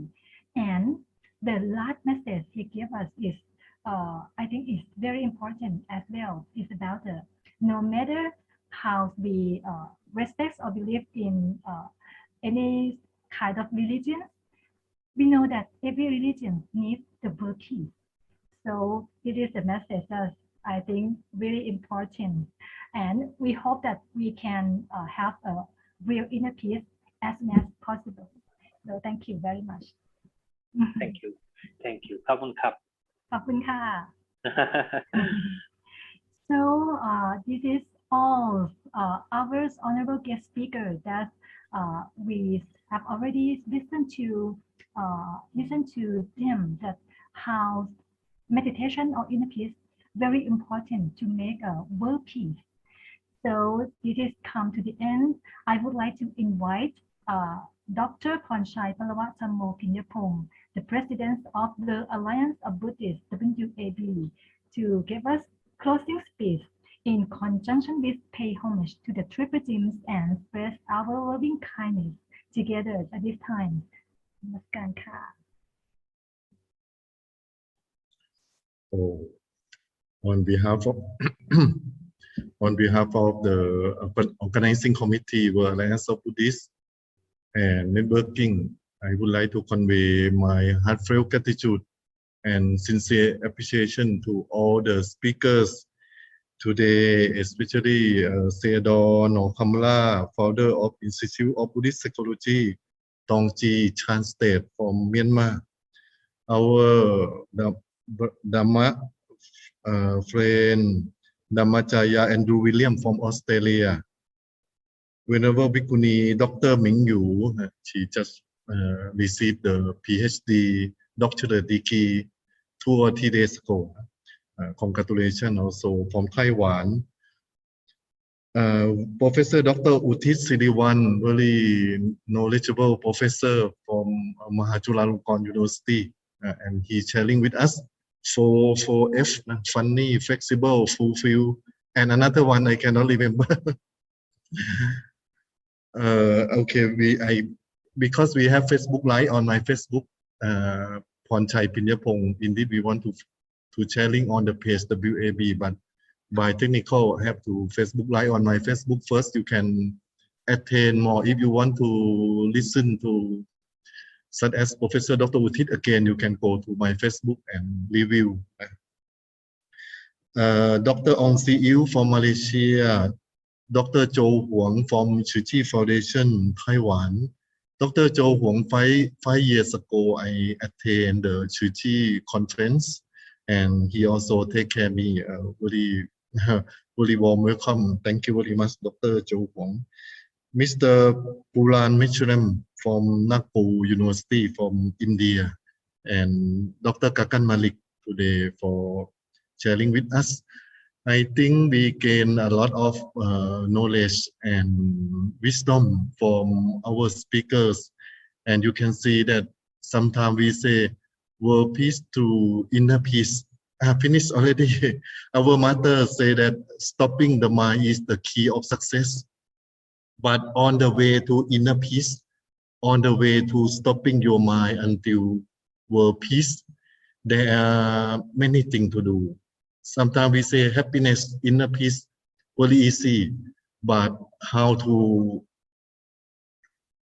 attain the happiness inside or inner peace inside, we have many techniques like our Dhammacharya Andrew William said that generosity, or Sayadaw Nongkhamla also sharing with us that meditation, we have a good hormone from our body, serotonin, oxytocin, endorphin, something like that. And Professor Dr. Uthit also say that 4F, I see 4F, flexible, fulfill, funny or something, and humorous, like that. And Mr. Cho Huang from Tzu Chi also said that I think I catch the concept that vegetarian food is very important because it's protect us. It's like a compassion, like Tzu Chi mean compassion and relief. And he would like to focus on vegetarian food because many bad things from we eat the meat. I went to Fokongchan Temple in Taiwan.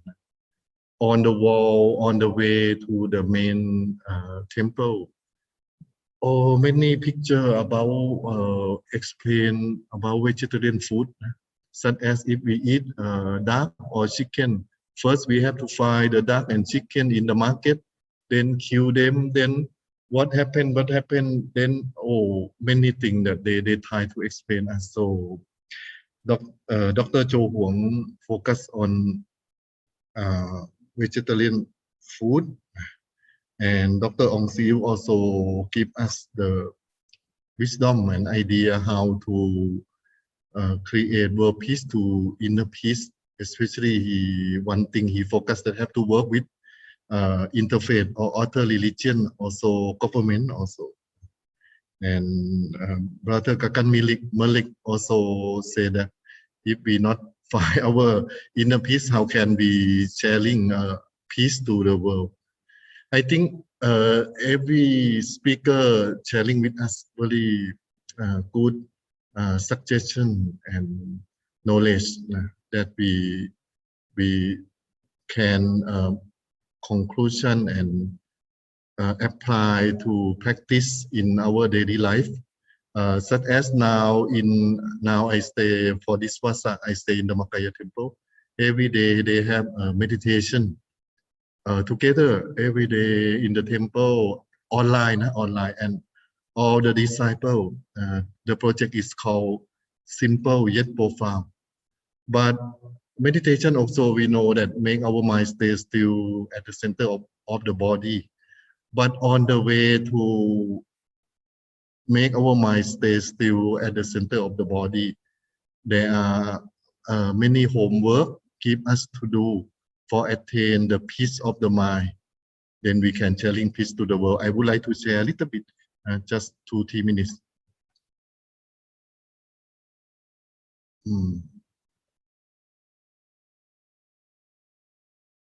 They call this a funny exercise.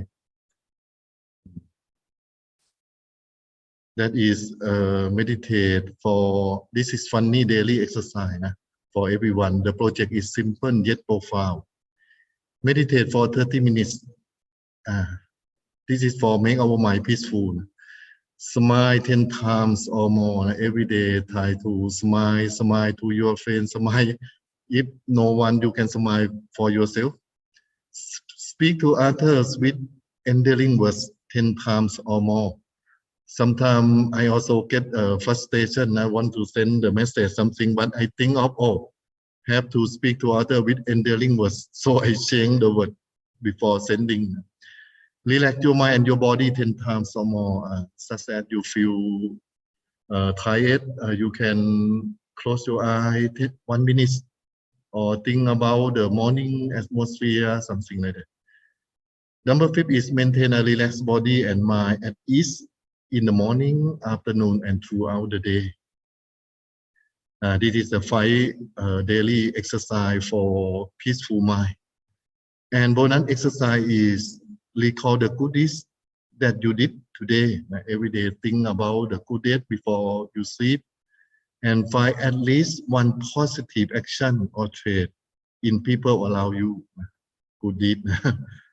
One positive action. Recite and loud Dhammacakkappavattana Sutta, the first sermon of the Lord Buddha, 1 loud a day. That is, this is fun daily exercise. This is for peaceful mind and for peace of the world. So I think I would like to thank all the speakers, all the participants, and everyone in the room, venerable brother and sister in the Dhamma. And I don't know that our MC, Dr. Suchada, there's speaker coming or no? Huh? No, nah. Okay, if no, before we end our program together, I would like everyone as our world today facing difficulties from the COVID pandemic, from conflict of politics, sometimes from disaster. So I would like everyone to together to sharing loving kindness by the metaverse. May I ask the permission from Sangha to lead the metaverse for everyone, and you can follow me. Sapphe satta, sapphe chala pucha, sapphe andacha, sapphe sangsetacha, sapphe upapatika, avera, tiyapacha, anika, sukhi attanang pariharantu. All being like us must have old age, sickness and death. May they be well and happy. May they be free of all enmity. May they be free from harming one another. May they be free from one another. May they be free from hurting of their bodies and minds. May they be free from hurting of their bodies and mind. May they be free from all sufferings and dangers. May they be free from all suffering and dangers. For those who are suffering, may they be less suffering May they be less suffering and be happy. For those who are happy, may they be happier. May all beings that were born May all beings that were born from the wombs, the eggs, the cervix, or which were spontaneously arising, which were spontaneously arising, heed receive mercies please receive merit and loving kindness from us and loving kindness for us on this occasion. on this occasion. Okay, before we pay homage to the triple gem, yes, may I invite everyone to just close your eye, only 1 minute, for sharing our loving kindness together. And then we will pay homage to the triple gem together. So everyone, now please gently close your eye. Only 1 minute. Relax your body. Release your mind from any thinking. If you sit on the floor, your right leg on your left leg, your right hand on your left hand, your right fingertip touching your left thumb. Then make your mind stay still at the center of your body.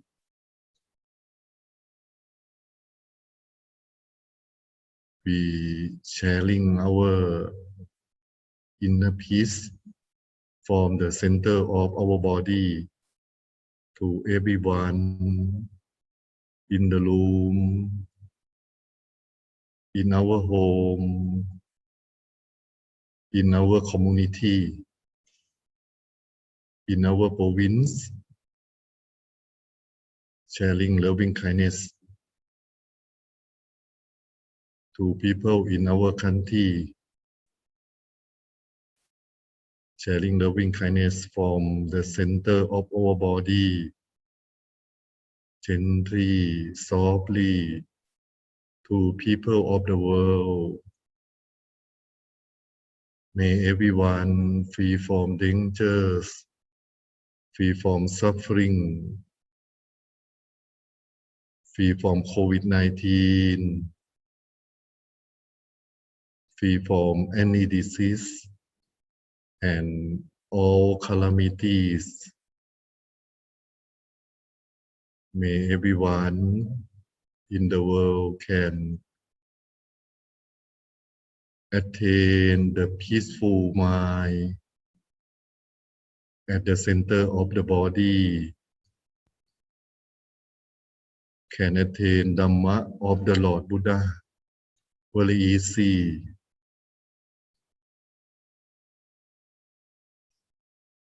And can maintain Dhammakaya Buddha inside the body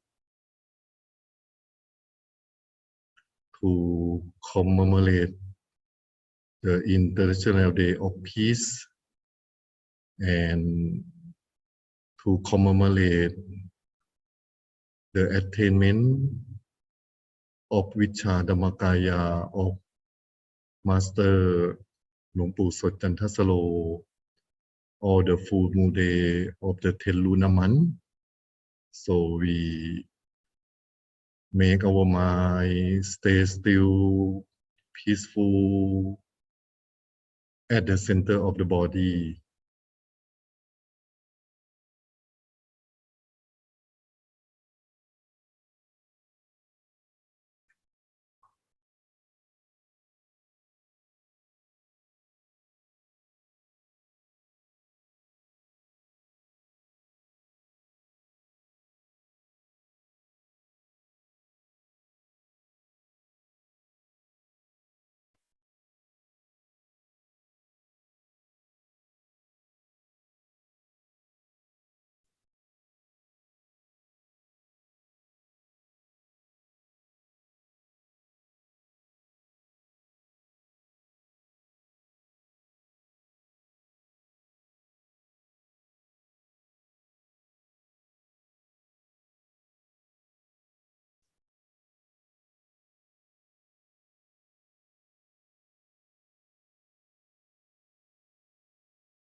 Sapphe Puttha Palapatta Pacce Kanang Chayang Palang Arahanta Chate Chena Rakhang Pantami Sappaso Te Thalatha Sukita Virunha Buddha Sasane Aroka Sukita Hotha Saha Sapphe Yati Pi Sappaputtha Nupavena Sappathamma Nupavena Sappasangha Nupavena Sappha Soti Bhavantu Te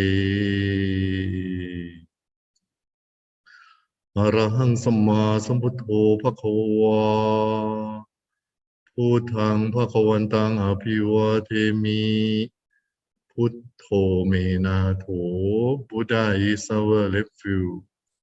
Savakato Bhagavata Dhammo Dhammang Namasami Dhammo Menato Dhamma is our refuge. Supatipanno Bhagavato Savaka Sankho Sanghang Namami Sankho Menato Sangha is our refuge. May everyone pay respect to Lord Buddha together. First bow. second bow, and third bow. May everyone rejoice in the merit making for wisdom parami together by sadhu, tea time together. Sadhu.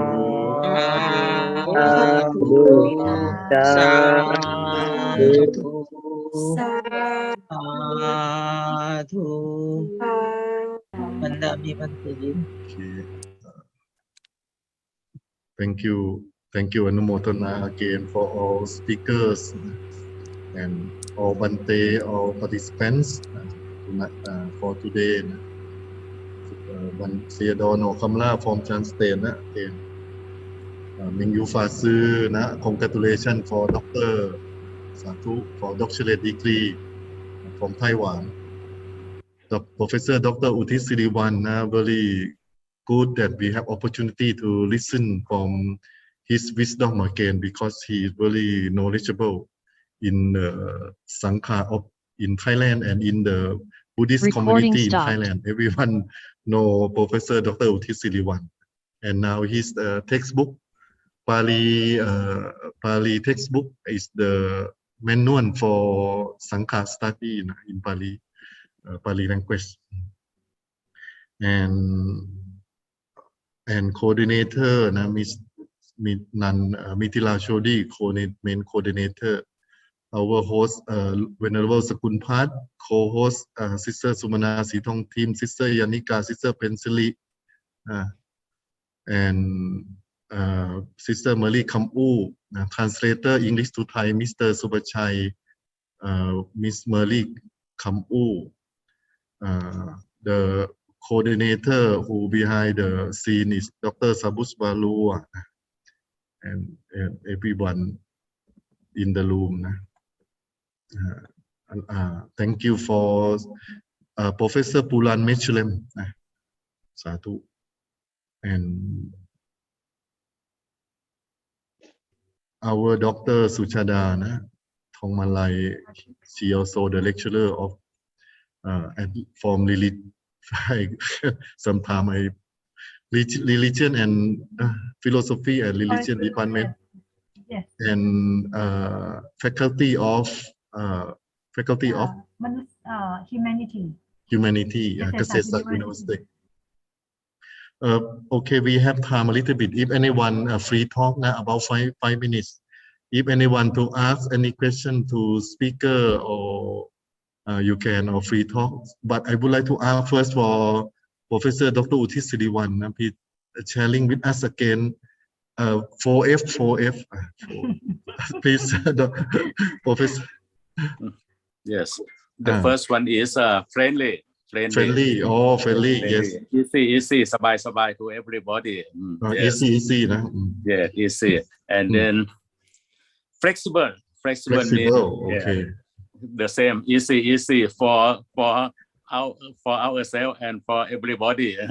Yes. Friendly, and, flexible. Yeah. And the third one, funny. Should smile and should laugh. Yes. Smile and laugh. Don't be serious.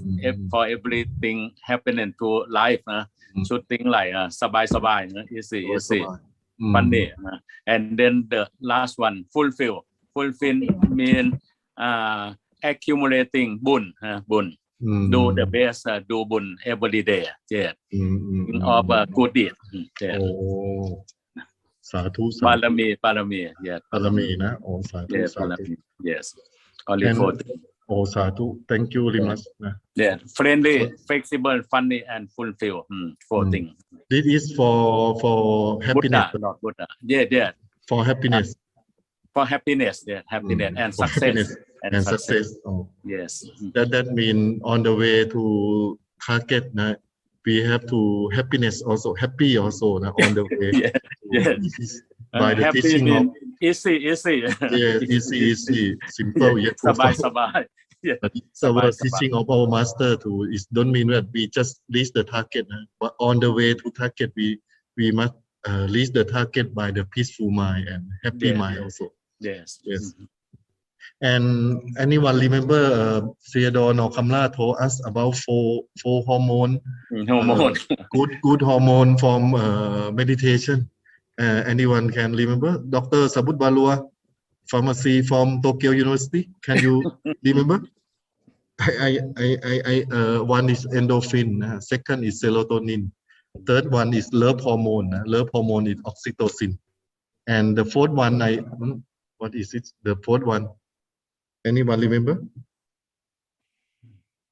Serotonin, endorphin, serotonin for good sleep, and endorphin is happy hormone.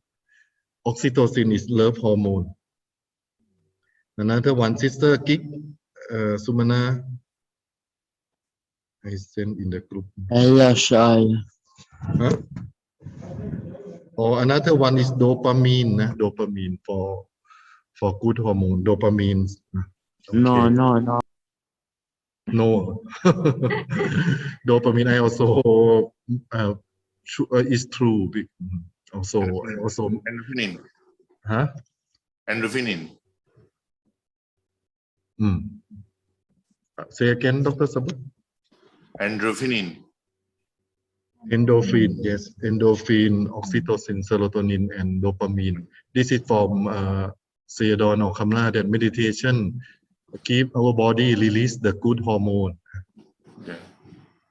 Love hormone, serotonin for relax, endorphin for happy and good. Dopamine also maintain blood pressure, also dopamine. Okay. And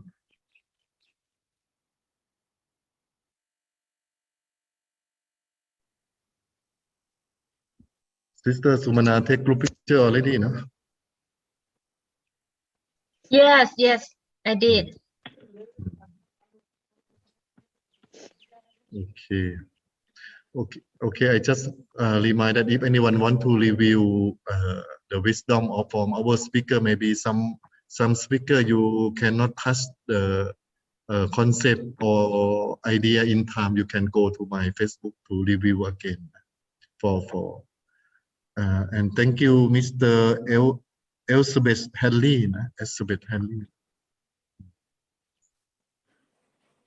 Priyanka Kade from India, Dr. Ong Siu from Malaysia. Okay.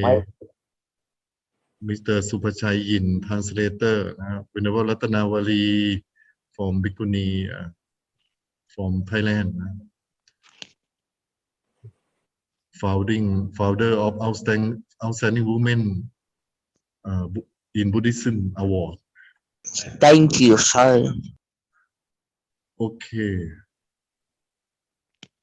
Now we have time about 3 minutes free talk.